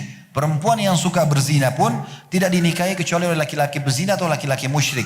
Wa hurrima dzalika 'alal mu'minin. Dan itu diharamkan bagi orang-orang beriman. Artinya kalau masih dalam profesinya ya, kalau orang masa lalunya pernah berzina lalu taubat itu beda. Kita sudah tidak bahas lagi masa lalu. Tapi kalau orang masih bertahan dengan masalah ini tidak boleh. Gak boleh antum datang ke tempat pelacuran, ayo kalau kamu mau taubat saya nikahi kamu. Jangan. Kalau dia sudah taubat, antum nikahi beda. Jangan nanti dia hanya sekedar karena mau dinikahi lalu kemudian dia taubat, salah. Gak usah jadi pahlawan kesiangan di situ. Ya, masih banyak wanita lain yang bisa dinikahi, gitu kan? Kalau cuma janji jangan. Ya. Selanjutnya yang ke-9, terjaminnya nama baik dan kehormatan. Ya. Artinya dalam Islam setiap muslim itu terjaga teman-teman sekalian. Terjamin nama baiknya, tidak boleh sembarangan dirusak nama baiknya. Ya. Kalau kita masih bicara tentang masalah perzinahan, tidak boleh dalam Islam orang sembarangan menuduh orang lain berzina. Dia harus datangkan 4 saksi, ya, yang menyaksikan waktu yang sama, tempat yang sama pelaku zina itu, baru bisa diterima. Kalau enggak, dia yang dicambuk. Ini untuk menjaga nama baik. Setiap orang berbuat salah dalam Islam, kalau kita tahu, nasihatin, tutupi aibnya supaya dia taubat.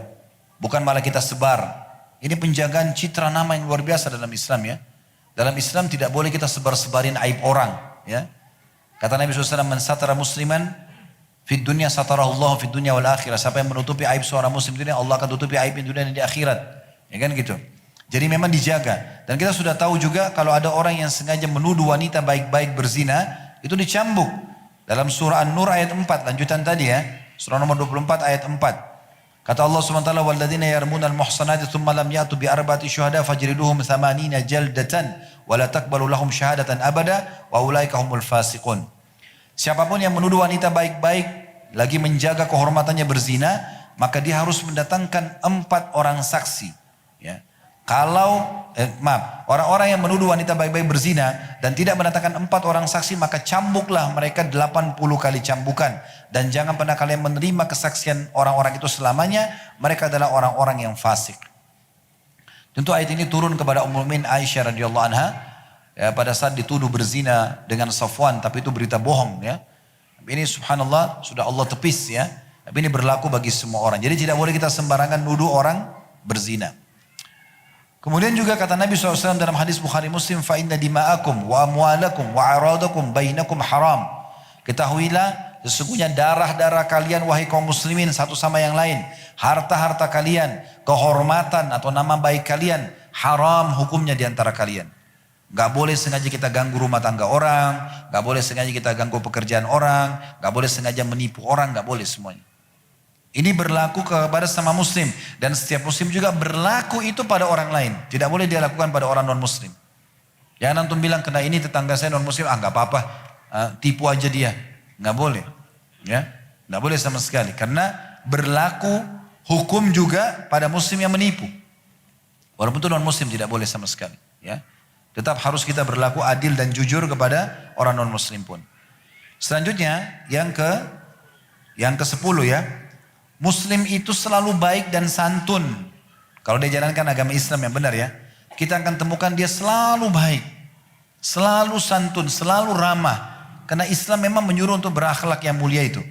Kata Nabi SAW dalam hadis riwayat At-Tabarani dan dihasankan oleh Syekh Albani, al-mu'minu ya'lafu wa yu'laf, wa la khaira fi man la ya'lafu wa la yu'laf, wa khairun nasi anfa'um linnas. Artinya, mukmin orang yang bisa menerima dan bisa diterima oleh orang lain. Itu sifat orang muslim. Dia bisa menerima semua orang, dia juga bisa diterima oleh orang-orang karena santun dan baiknya. Orang itu baik, kita bermuamalah dengan baik. Kalau orang itu buruk, kita jadikan sebagai ajang pahala. Ingat ya. Anggaran orang terhadap agama bukan untuk kita benci, tapi justru kita jadikan sebagai ajang pahala. Ada orang belum sholat, ada orang belum tutup aurat, ada orang masih punya pendapatan haram, kita rangkul dia, kesempatan.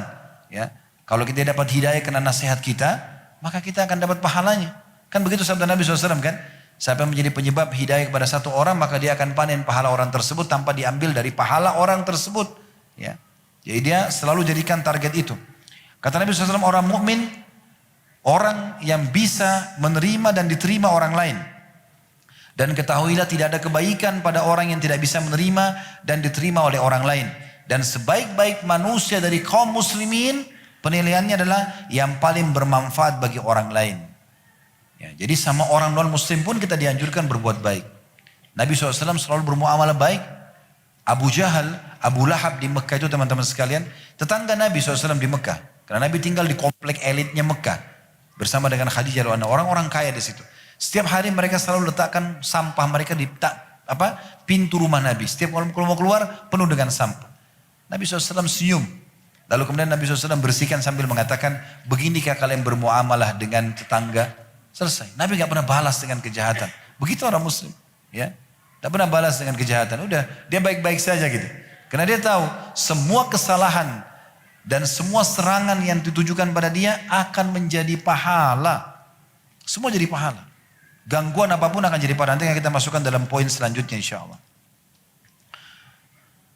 Kemudian selanjutnya kata Nabi SAW, ahabbun nasi ilallahi ta'ala anfa'um linnas. Manusia yang paling Allah cintai dari kaum muslimin adalah yang paling bermanfaat bagi manusia yang lain. Wa ahabbul amali ilallah, dan perbuatan yang paling disukai dari seorang muslim oleh Allah sururun tudkhiluhu ala muslim. Engkau memasukkan rasa gembira ke dalam hati seseorang muslim.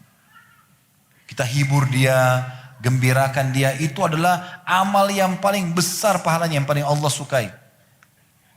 Gembirakan dia, kalau dia lagi sedih, kenapa akhi, kenapa ukhti, apa yang bisa saya bantu, kita lakukan seperti itu. Au takshifu anhu kurbah, atau engkau mengeluarkan dia dari kesulitannya. Au taqdi anhu dainan, atau engkau melunasi utangnya.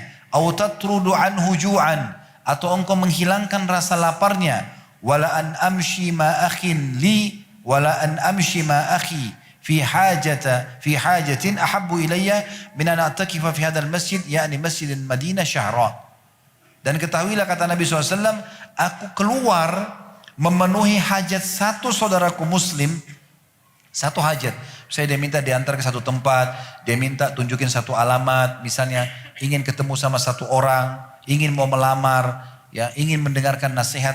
Aku memenuhi satu hajat saudaraku muslim, kata Nabi SAW, lebih aku cintai, maksudnya lebih besar pahalanya dibandingkan aku iktikaf di masjid ini, Masjid Nabawi di Madinah 1 bulan. Coba bayangkan teman-teman, iktikaf di Masjid Nabawi, berarti kita akan dapat sholat subuh, duhur, asar, maghrib, isya, 1000 pahala kalau sholat sendiri. Kalau sholat berjamaah 25 kali lipat, berarti 25.000 pahala setiap sholat. Diangkat 27 derajat, kali 1 bulan. Ya, pahalanya besar sekali. Ya kan?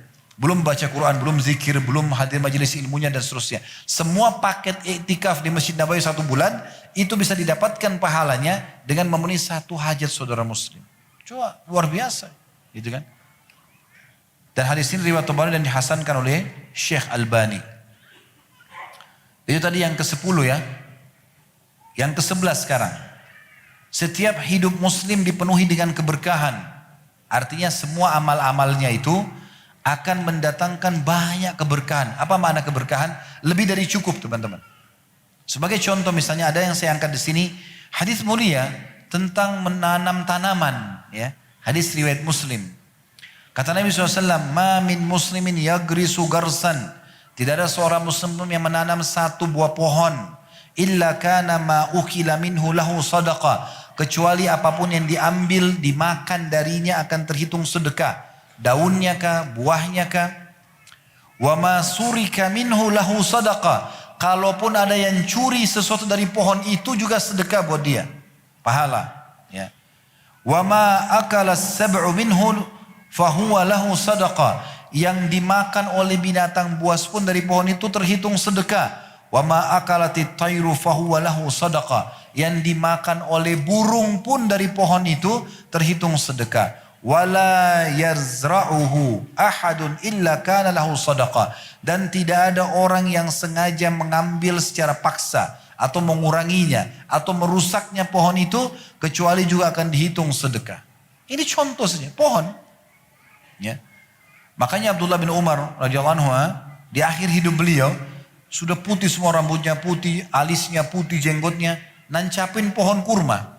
Pohon kurma ini mirip sama kita pohon kelapa, lama baru tumbuh, berbuah. Abdullah bin Umar sudah tua, orang-orang sekitarnya tanya, wahai Abdullah bin Umar, kapan anda akan ambil manfaat dari pohon ini? Saya sudah tua, mereka cuma santun, tidak mengatakan nanti kalau anda mati nggak dapat, tidak sempat makan buahnya gitu kan. Lalu kata Abdullah bin Umar sambil senyum, kalau saya tidak mengambil manfaat darinya, akan diambil manfaat oleh orang sesudahku. Mereka akan makan darinya, mereka akan bernaung di bawah naungan perlindungan di bawah pelapahnya, dan saya akan dapat pahala. Jadi seperti itu. Bahkan dalam Islam motivasinya luar biasa, kata Nabi SAW, kalau di tangan seseorang di antara kalian ada bibit pohon kurma, dan dia tahu besok kiamat, tetap tancapin. Motivasi untuk selalu bekerja dan berbuat baik, penuh dengan keberkahan gitu. Itu hadis tadi riwayat Muslim. Riwayat Imam Muslim yang lain, dakhalan Nabi sallallahu alaihi wasallam ala Ummu Ma'badin haita. Ya, satu waktu pernah Nabi SAW masuk ke dalam Ummu Ma'bad di dalam ruangan beliau. Faqal, ya Ummu Ma'bad, man garaza hadzal nahl? Amuslimun am kafir? Maka Nabi SAW mengatakan, Nabi SAW masuk ke dalam satu perkebunan punya Ummu Ma'bad. Di situ ada pohon-pohon kurma. Kata Nabi SAW, hai Ummu Ma'bad, yang nanam pohon-pohon kurma ini muslim atau kafir? Faqalat, maka Ummu Ma'bad berkata, bal muslim, muslim yang telah menanamnya. Qala sallallahu alaihi wasallam, maka Nabi SAW bersabda, la yagrus fala yagrus muslim garsan fayakulu minhu insanun wala dabbatun wala tairun illa kana lahu sadaqah ila yaumil qiyamah. Ketahuilah wal mubaddat, tidak ada seorang muslim yang menanamkan satu pohon kemudian ada yang makan darinya. Apakah itu manusia, apakah itu hewan melata, apakah itu burung, maka semua itu akan menjadi pahala sedekah untuknya sampai hari kiamat. Riwayat lain mengatakan bahkan jin pun yang berlindung atau mengambil manfaat dari pohon tersebut, kita tidak pernah lihat jin, tapi tetap juga akan terhitung pahala bagi dia. Jadi keberkahan yang luar biasa. Yang ke-12, selalu ada sifat ramah dan murah senyum dari seorang muslim. Artinya mereka kalau betul-betul menjalankan Islam dengan benar, itu akan selalu jauh dari sifat emosional. Ya. Ini poin ini sengaja saya pilih karena teman-teman panitia, Masya Allah, judulnya senyum, gitu kan? Ya, salah satunya itu. Perhatikan kata Nabi SAW, ya, sikap ramahnya seorang muslim. Dalam hadis riwayat Muslim, la tahkirana minal ma'rufi syai'a. Jangan pernah kalian pelit-pelit dengan satu kebaikan, walaupun itu kecil sekali. Kata Nabi SAW, walau an talqa akhaka biwajhin talq. Walaupun engkau bertemu dengan saudaramu dalam kondisi wajah yang ceria, itu aja sudah pahala. Dalam hadis riwayat Muslim yang lain, tabassumuka fi wajhi akhika laka sadaqah. Engkau senyum di wajah saudaramu muslim adalah dihitung sedekah. Jarir bin Abdullah radhiyallahu anhu berkata, setelah aku masuk Islam, ya, Rasulullah SAW tidak pernah melarangku untuk menemui beliau. Dan juga beliau tidak pernah menemui atau memandang kepadaku kecuali dalam kondisi senyum. Begitu selalu Nabi SAW praktikkan, hadis riwayat Muslim.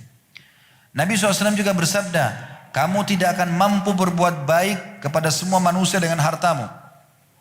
Tetapi hendaklah kebaikan sampai kepada mereka dengan keceriaan wajahmu. Hadis riwayat Al-Hakim. Ini selalu menjadi motivasi setiap muslim. Senyum, ramah. Bahkan setiap muslim masih bisa senyum teman-teman sekalian walaupun dalam kondisi mereka sedih. Seorang muslim begitu. Karena dia tahu kalau dia faham benar Islam, ya, musibah yang datang, ujian yang datang, pembersihan dosa-dosanya. Pembersihan dosa-dosanya. Peninggian derajatnya. Seberat apapun ujian bagi seorang muslim, selama dia memahami hadis Nabi SAW riwayat Bukhari, bahwasanya orang sesungguhnya besarnya kadar balasan pahala sesuai dengan besarnya ujian yang datang kepada seseorang. Dalam riwayat yang lain, nanti akan datang pada hari kiamat orang-orang yang banyak ujian di dunia diberikan pahala bergunung-gunung. Sampai orang-orang yang sedikit ujiannya akan berharap kembali ke dunia untuk digunting-gunting kulit mereka. Supaya mereka merasakan dan mendapatkan balasan yang besar. Sebentar. Gangguan orang itu sebentar. Dan teman-teman, tidak ada orang hidup di muka bumi ini tanpa ujian. Gak mungkin. Ya. Kita masuk ke poin setelahnya, ya. Poin yang keberapa sekarang? Yang ke-13. Segala ujian muslim pembersihan dosanya. Ya. Jadi apapun yang mengganggu antum, tenang aja. Santai aja menghadapinya. Tenang. Ya. Kata Nabi SAW, tidaklah menimpa seorang muslim dari suatu keletihan, capek saja, penyakit, kecemasan, khawatir, kesulitan, kesedihan, ya. Bahkan hingga duri yang menusuknya, melainkan dengan semua itu Allah akan menghapuskan segala kesalahannya. Hadis riwayat Muslim. Maaf, hadis riwayat Bukhari. Saya ulangi, tidaklah menimpa seorang muslim dari satu keletihan, capek saja. Penyakit, mau penyakit ringan atau kronis. Kecemasan, khawatir. Kesulitan, kesedihan, hingga duri yang menusuk tubuhnya, kecuali pasti dengannya Allah bersihkan dosa-dosanya. Ya. Jadi semua pembersihan dosa, semua ujian pembersihan dosa. Termasuk gangguan orang, ya. Jadi tidak akan mungkin teman-teman di antara kita ini luput dari gangguan orang. Saya ingin tanya di sini jemaah yang hadir di masjid, ada nggak pernah di sini yang hadir tidak pernah digibah oleh orang? Ada? Coba angkat tangan. Saya mau kasih hadiah sini. Seumur hidup nggak pernah digunjing sama orang. Ada? Ada orang nggak pernah difitnah? Ada orang yang nggak pernah flu? Hah? Ada? Mana coba di sana ada? Nggak pernah flu? Demam? Sakit gigi, keseleo, sakit kepala, pernah? Semua orang pernah rasakan. Kan? Artinya ujian akan datang, gitu kan? Gak mungkin tidak. Dan kita teman-teman sebagai seorang muslim ini, seperti kalau ibaratnya pesawat punya dua sayap. Satu sayap ini syukur terhadap nikmat, satu sayapnya lagi sabar terhadap cobaan. Ini harus berimbang ya. Jangan ada nikmat antum syukur, tapi ada cobaan antum keluh kesah. Gak bisa. Gak stabil itu. Kita harus tahu semua berpasang-pasangan. Sebagaimana kita lapar, akan ada kenyang. Kan gitu. Sebagaimana kita kenyang akan ada lapar, begitu. Sebagaimana kita sehat akan ada sakit. Kita sakit akan ada sehat. Jadi kalau kita sakit nanti kita tahu, oh saya pernah sehat kok. Kan begitu. Ada muda, ada tua. Ya, ada hidup, ada mati. Ada dunia, ada akhirat, ada surga dan neraka. Semua berpasang-pasangan. Sunnatullah itu. Maka sabar saja. Dan kata Nabi SAW, innamas sadmatu fil ula. Sesungguhnya ya pukulan yang keras dalam cobaan itu hanya di awal saja. Awal antum dengar, setelah itu hari pertama, hari kedua sudah selesai. Nggak ada masalah. Ya. Pernah ada seorang sahabat dalam hadis Bukhari, Nabi SAW datang kepadanya lagi demam. Nabi SAW tanya, kenapa? Dia bilang, demam ya Rasulullah, semoga Allah tidak memberkahi demam ini. Karena luar biasa panasnya gitu. Kata Nabi SAW, jangan kau caci maki demam. Karena dia menggugurkan dosa seorang muslim, sebagaimana api menghilangkan karat dari besi. Luar biasa keutamanya. Semua akan menjadi pembersihan dosa.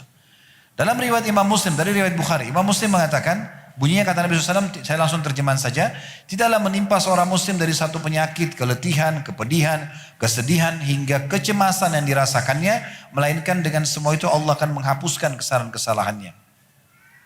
Riwayat yang lain Bukhari juga, tidaklah menimpa seorang muslim dari suatu bencana berupa penyakit atau yang lainnya, melainkan dengannya Allah akan menggugurkan dosa-dosanya sebagaimana pohon menggugurkan daun-daunnya. Riwayat Al-Hakim, kata Nabi SAW, sungguhnya Allah Ta'ala akan menguji hambanya dengan penyakit, hingga penyakit itu akan menjadi penghapus segala dosa-dosa darinya. Ada riwayat yang lain lagi, kata Nabi SAW, ada beberapa dosa tidak bisa dimaafkan secara murni semua dengan istighfar saja. Maka Allah datangkan ujian penyakit pada hamba tersebut untuk menyempurnakan pembersihan dosanya. Ya. Gangguan orang, digibah, digunjing, difitnah, tidak ada masalah. Orang utang belum bayar, coba terima itu sebagai keputusan dari Allah. Allah lagi uji saya. Lalu kemudian kita ikhtiar. Ya. Sabar ini teman-teman bukan elus dada duduk manis, bukan. Tapi terima keputusan Allah lalu kita ikhtiar. Antum bangun tidur pagi hari flu. Gimana caranya? Sabar. Apa itu sabar? Oh Allah lagi uji saya. Kemudian kita ikhtiar, minum air hangat, minum teh hangat, minum obat. Itu namanya sabar. Ya, bukan duduk manis nggak ambil ikhtiar ya, itu keliru. Sabar itu berarti kita punya ikhtiar ya. Dan kita perlu tahu, kata Umar atau Ali, satu mengatakan radhiyallahu anhu, sesungguhnya sabar itu ibarat kepala dari tubuh manusia. Tanpa kepala nggak hidup, maka harus sabar, gitu kan? Harus sabar teman-teman sekalian. Makin banyak keluh kesah, maka makin tidak bermanfaat. Beda antara keluh kesah dengan konsultasi ya. Kalau antum konsultasi pada ahlinya boleh. Sakit ke dokter, butuh tanya hukum kepada ustadz atau ustazah, itu boleh. Tapi konsultasi, suami saya ucapin kalimat cerai, jatuh enggak? Itu konsultasi namanya, bukan curhat. Ustadz saya mau cerita dulu ya, dari A sampai Z, panjang, 3 hari baru selesai. Itu enggak bisa, curhat itu hanya kepada Allah. Wudu, sholat 2 rakaat, tuangkan semua dalam sujud, selesai. Ya. Sufyan ats-Tsauri rahimahullah, seorang ulama tabi'in, dikenal dengan julukan Sajjad, orang yang suka sekali sujud. Beliau subhanallah tidak pernah punya hajat apapun atau punya masalah kecuali beliau sujud di depan Ka'bah karena beliau tinggal di Mekah, dan tidak angkat kepalanya kecuali sudah semua disampaikan kepada Allah. Jadi keluhkan kepada Allah. Ya. Baik, selanjutnya yang ke-14 ya. Segala dosa muslim akan bersih dengan taubat. Kalau tadi kan itu pembersihan dosa dengan penyakit ya. Tapi sekarang ada lagi dengan taubat. Saya ingin teman-teman renungi baik-baik hadis-hadis yang akan kami sampaikan ya. Begitu gampangnya saya melihat ini, subhanallah, taubat, istighfar ini bonus dari Allah ini. 50 tahun seorang muslim berbuat dosa, anggap umurnya 65 tahun. 15 tahun sebelum masa balik. Jadi 65 tahun, 50 tahun aja dia berbuat dosa semua. Semua dosa sudah dikerjakan sama dia. Di tahun 51, umur dia yang ke-66, dia taubat nasuha, bersih semua. Dimaafkan semua. Ini kelebihan yang luar biasa, bonus yang luar biasa. Ya. Ini tidak semua orang bisa mendapatkan. Perhatikan hadis riwayat Tirmidzi dengan sanad hasan sahih, kata Nabi SAW, Allah berfirman hadis qudsi, ya bna Adam, law balagat dhunubuka anana as-samai thumma astaghfartani, ghafartu laka wala ubali. Wahai anak Adam, kalau seandainya dosa-dosamu memenuhi langit ini, penuh langit ini semua dengan dosa, kemudian kamu datang dan beristighfar kepadaku, maka aku akan ampuni dan tidak tanpa aku peduli, kata Allah. Aku tidak perlu tahu sebanyak apa dosa itu, aku akan maafkan. Yang penting memohon ampun. Kemudian dalam hadis Bukhari Muslim, kata Nabi SAW, idza adznabal abdu dzamban, kalau seandainya seorang hamba berbuat dosa, pelanggaran hukum-hukum Allah, faqal, dia mengatakan, Allahumma gfirli, ya Allah maafkanlah aku. Fayaqulullahu azza wa jal, maka Allah yang maha mulia dan maha tinggi akan berkata, aznaba abdi dzamban, sesungguhnya hambaku telah berbuat dosa, fa'alima anna lahu rabban, tapi dia tahu ada Tuhannya, ya'khudhu bizzam, yang akan menghukum dengan dosa itu, wa yakfiru dzambu abdi, dan akan memaafkan, bisa hukum atau dimaafkan. I'mal ma syi'ta faqad ghafartu lak, maka Allah berkata kepada hamba tersebut, karena dia mengatakan ya Allah maafkan aku, dia yakin ada Tuhannya yang bisa menghukumnya dan juga sekaligus memaafkan, maka Allah mengatakan, buatlah sesukamu sekarang dari amal baik, sesungguhnya yang lalu salah aku sudah maafkan. Dalam sebuah riwayat dinukil oleh Ibnu Qayyim rahimahullah, iblis berkata begini, wahai Rabbku, dia berkata pada Allah, saat Allah melaknatnya, tidak mau sujud kepada Adam, dia mengatakan, wahai Rabbku, demi keperkasaanmu, aku akan menipu anak Adam selama ruh mereka masih di jasad mereka, selama hidup. Apa kata Allah SWT? Sesungguhnya, wa izzati wa jalali, demi keperkasaanku dan keagunganku, la'akfiranna lahum madamu yastaghfiruni, ketahuilah aku akan terus mengampuni mereka selama mereka memohon ampun kepadaku. Ya. Iblis juga berkata dalam beberapa athar yang lain, sesungguhnya aku membinasakan anak Adam dengan dosa-dosa, namun mereka membinasakan aku dengan istighfar, dengan la ilaha dan istighfar. Karena sudah saya dirumuskan buat dosa, dia mohon ampun, Allah maafkan. Jadi seakan-akan sia-sia upayaku.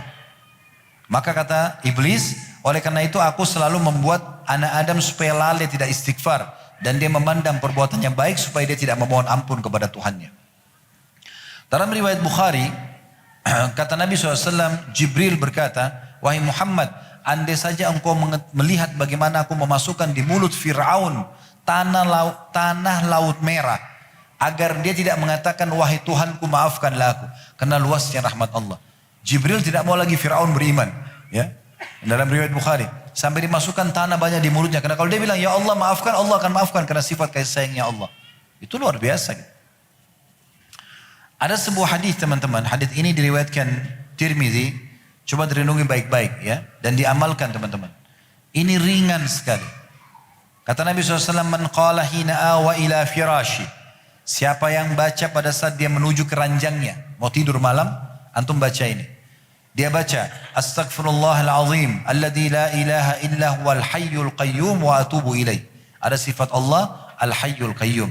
Astaghfirullahalazim, aku memohon maaf kepada Allah yang maha agung, alladzi la ilaha illa huwal hayyul qayyum, yang tidak ada Tuhan yang berhak disembah kecuali Dia, yang maha hidup dan terus-menerus mengurus makhluknya, wa atubu ilaih, dan aku taubat kepadanya. 3 kali. Ya, saya ulangi, siapa yang pada saat menuju keranjangnya tidur, mau tidur, ini bisa malam bisa siang, tapi umumnya malam orang tidur ya. Kemudian dia membaca Astaghfirullahalazim alladzi la ilaha illa huwal hayyul qayyum wa atubu ilaih 3 kali. Apa kata Nabi SAW? Ini luar biasa. Ghafarallahu lahu dhunuba, Allah akan maafkan semua dosa-dosanya. Wa in kana mithlu zabadil bahr, walaupun sebanyak buih di lautan. Wa in kanat adada waraqi syajarah, walaupun dosanya sebanyak daun-daun pohon. Wa in kanat adada ramlin alij, walaupun dosanya sebanyak butiran-butiran pasir. Wa in kana adada ayyamid dunya, walaupun dosa-dosanya sebanyak jumlah hari-hari dunia. Coba bayangkan, luar biasa. 3 kali aja. Mau tidur, mau istirahat, dapat bonus ini, pengampunan dosa. Saya ulangi, Siapa yang membaca pada saat mau tidur, Astaghfirullahaladzim, alladzi la ilaha illa huwal hayyul qayyum wa atubu ilaih 3 kali, Allah akan ampuni dosanya walaupun sebanyak buih di lautan, walaupun sejumlah daun-daun pohon, walaupun sebanyak butiran pasir, walaupun sebanyak hari-hari dunia. Itu riwayat Tirmidzi. Dalam riwayat Abu Dawud dan Al-Hakim ditambahkan, wa in ghufirat dunubu wa in kana farram minaz zahaf. Akan diampuni dosanya walaupun dia lari dari medan perang. Dari medan perang dosa besar, tapi bisa dimaafkan dengan istighfar ini. Begitu gampangnya. Tinggal buat dosa sekian lama, bertobat Allah maafkan. Tentu ini bukan untuk dianggap remeh teman-teman sekalian ya. Tentu orang mukmin yang sudah taubat terus saja istiqomah dalam kebaikan sampai mati jauh lebih baik dibandingkan dia dosa lagi, tobat lagi begitu terus ya. Lebih baik orang yang sekaligus setelah taubat dia langsung tidak mempermainkan taubat itu dan dia meluruskan sampai dia meninggal bertahan ya. Dan Imam Nawawi rahimahullah mengatakan syarat taubat nasuha 3, meninggalkan dosa itu seketika, lagi zina, lagi riba, lagi menipu, lagi segala macam berhenti. Yang kedua menyesali. Yang ketiga janji sama Allah tidak akan mengulangi, maka taubatnya akan diterima. Selanjutnya teman-teman sekalian, ini mungkin yang terakhir ya. Semua niat melakukan amal kebaikan bagi seorang muslim akan dicatat pahala walaupun belum dikerjakan. Ini yang keberapa? Yang ke-15 ya. Ini yang terakhir. Jadi semua yang diniatkan oleh seorang muslim akan dicatat pahala walaupun dia belum kerjakan. Walaupun belum dikerjakan. Kita sebutkan dalil baru kasih contoh insyaallah. Dalilnya dulu. Dari Ibnu Abbas radhiyallahu anhu bahwasanya Nabi SAW meriwayatkan tentang Tuhannya Tabaraka wa ta'ala. Allah SWT yang maha berkah dan maha tinggi. Qala inna Allah katabal hasanati was sayyiat. Sesungguhnya Allah telah mencatatkan dan menentukan pahala-pahala, balasan kebaikan dan dosa-dosa. Tsumma bayyana dzalik, kemudian merincikan itu. Faman hamma bihasanatin falam ya'malha katabahallahu indahu hasanatun kamilah. Siapa yang baru niat mau mengerjakan satu perbuatan baik dan dia belum mengerjakannya, Allah akan berikan kepadanya satu pahala lengkap. Oleh karena itu teman-teman sekalian, dalam poin ini selalu punya niat dalam setiap amal soleh. Misalnya mau tidur malam, niat mau sholat tahajud, niat aja. Kalau kita kebablasan tidur bangun azan subuh, dapat pahala sholat malam. Niat kalau keluar rumah nanti, saya akan selalu sholat di masjid. Misalnya, saya ketemu orang miskin, saya akan bantu. Saya akan coba baca beberapa ayat setiap harinya. Saya akan bakti dengan orang tua. Niatkan semuanya. Akan dicatatkan satu pahala. Perhatikan lanjutannya hadisnya. Wa in hamma biha, kalau dia niat, fa'amilaha. Lalu kemudian dia kerjakan apa yang dia niatkan. Dia tidur tadi, niat sholat malam. Tapi betul-betul dia bangun, dia kerjakan sholat malam tersebut. Katabahallahu indahu ashru hasanat. Allah akan catatkan baginya 10 kali lipat dari pahala ibadah itu. Ila sab'amiyah di'fin. Sampai 700 kali lipat. Ila adha'afin kathira. Sampai kelipatan-kelipatan yang banyak. Wa in hamma bisayyatin, dan kalau seandainya dia niat melakukan satu perbuatan dosa, baru niat mau zina, niat mau menipu, niat mau ghibah, falam ya'malha, lalu dia batalkan. Enggak deh, saya takut ini dosa. Katabahallahu indahu hasanatan kamilah. Maka Allah akan catat pembatalan dosanya itu, niat dosanya dia batalin, satu pahala lengkap. Batalin niat buruk dapat pahala. Wa in hamma biha, kalau dia niat buat dosa itu, fa'amilaha, lalu dia kerjakan, kataballahu sayyi'atun wahida. Maka Allah akan tulis untuknya satu dosa saja. Hadis riwayat Bukhari Muslim. Sebagai penutup teman-teman sekalian, dan kita akan coba buka pertanyaan selain insyaAllah. Kalau sebentar lagi misalnya haji, contoh, kan mau Ramadan habis itu kan haji ya. Biasa kan kita lihat banyak Masya Allah jemaah haji kita naik bus lewat ya. Jangan cuma bilang, oh itu jemaah haji dari Jawa Barat, itu jemaah haji dari Jawa Timur, selesai. Sayang benar. Niat dalam hati, betul-betul tulus karena Allah. Ya Allah, kalau seandainya Engkau berikan aku kesempatan seperti dia, aku akan buat yang sama. Dapat pahala haji, hanya itu saja, hitungan detik gitu. Kata Nabi SAW dalam hadis menjelaskan itu ya. Manusia 4 golongan kata Nabi SAW. Yang terbaik adalah orang yang Allah karuniai harta dan ilmu. Maaf, ilmu dan harta. Ini hadis sahih disebutkan oleh Al-Mudzi dalam kitab Targhib Tarhib dan disahihkan oleh Syekh Albani dalam Sahih Targhib Tarhibnya. Jadi manusia pertama adalah yang paling baik orang yang Allah kasih ilmu, faham agama dan punya harta, kaya.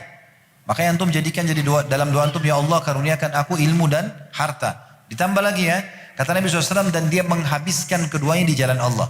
Ilmunya diajarkan, hartanya disedekahkan. Jadi selalu berdoa, ya Allah berikan aku ilmu dan harta dan mudahkan aku untuk menghabiskan keduanya di jalanmu. Ini manusia yang terbaik nih. Perhatikan, golongan yang kedua kata Nabi SAW adalah yang Allah karuniai ilmu. Ada ilmu agamanya, faham, tapi nggak dikasih harta. Lalu dia dengan niatnya yang tulus berkata, ya Allah, kalau seandainya engkau memberikan aku seperti yang kau berikan si fulan, golongan yang pertama. Karena yang pertama ini sibuk selain mengajarkan agama, ilmunya, bangun masjid dengan hartanya, bantu orang susah, silaturahim keluarga, dan seterusnya. Maka dia bilang, ya Allah, orang kedua nih yang cuma dapat ilmu saja. Kalau seandainya engkau berikan aku seperti si fulan, golongan pertama ini, harta juga selain ilmu, aku akan buat yang sama. Kata Nabi SAW, maka dia dengan niatnya yang tulus, Allah akan samakan pahalanya. Coba bayangkan. Di Bandung ini berapa banyak orang kaya, Masya Allah bangun masjid misalnya. Antum jangan cuma sekedar lewat pergi sholat di situ. Niatkan dalam hati, ya Allah. Betul-betul tulus ya antara antum sama Allah. Kalau seandainya kau berikan aku kesempatan seperti orang ini, aku akan bangun masjid yang sama. Pahalanya sama. Hanya begitu aja. Berapa banyak masjid antum bisa niatkan? Di Bandung atau di seluruh Indonesia ini? Bahkan seluruh dunia lagi mampir kemanapun, ya Allah kalau seandainya begini dan begitu. Saya pernah kemarin di Masjidil Haram lihat lagi renovasi masjid. Saya sampai bilang, ya Allah kalau seandainya engkau berikan aku seperti Raja Saudi, aku juga akan buat sama. Renovasi Masjid Haram, jutaan jemaah haji yang sholat. Kenapa kita nggak niatkan? Contoh, orang sebarin Al-Quran, orang punya pesantren, orang banyak bantu orang miskin, bagi-bagi sembako, banyak kegiatan. Kenapa nggak diniatkan? Ya. Ini golongan kedua nih. Allah kasih ilmu tapi nggak punya harta. Cuma dengan niatnya dia bilang dikasih juga harta, dia akan buat seperti golongan yang pertama tadi yang menghabiskan ilmu dan harta jalan Allah. Golongan ya ini buruk ini. Orang yang Allah kasih harta tapi nggak punya ilmu, nggak mau belajar agama, kaya raya tapi bodoh dalam agama, tidak tahu halal haram, sehingga transaksi riba, manipulasi data dan seterusnya, dipakai hartanya berzina, judi dan seterusnya. Maka ini menghabiskan hartanya di jalan maksiat.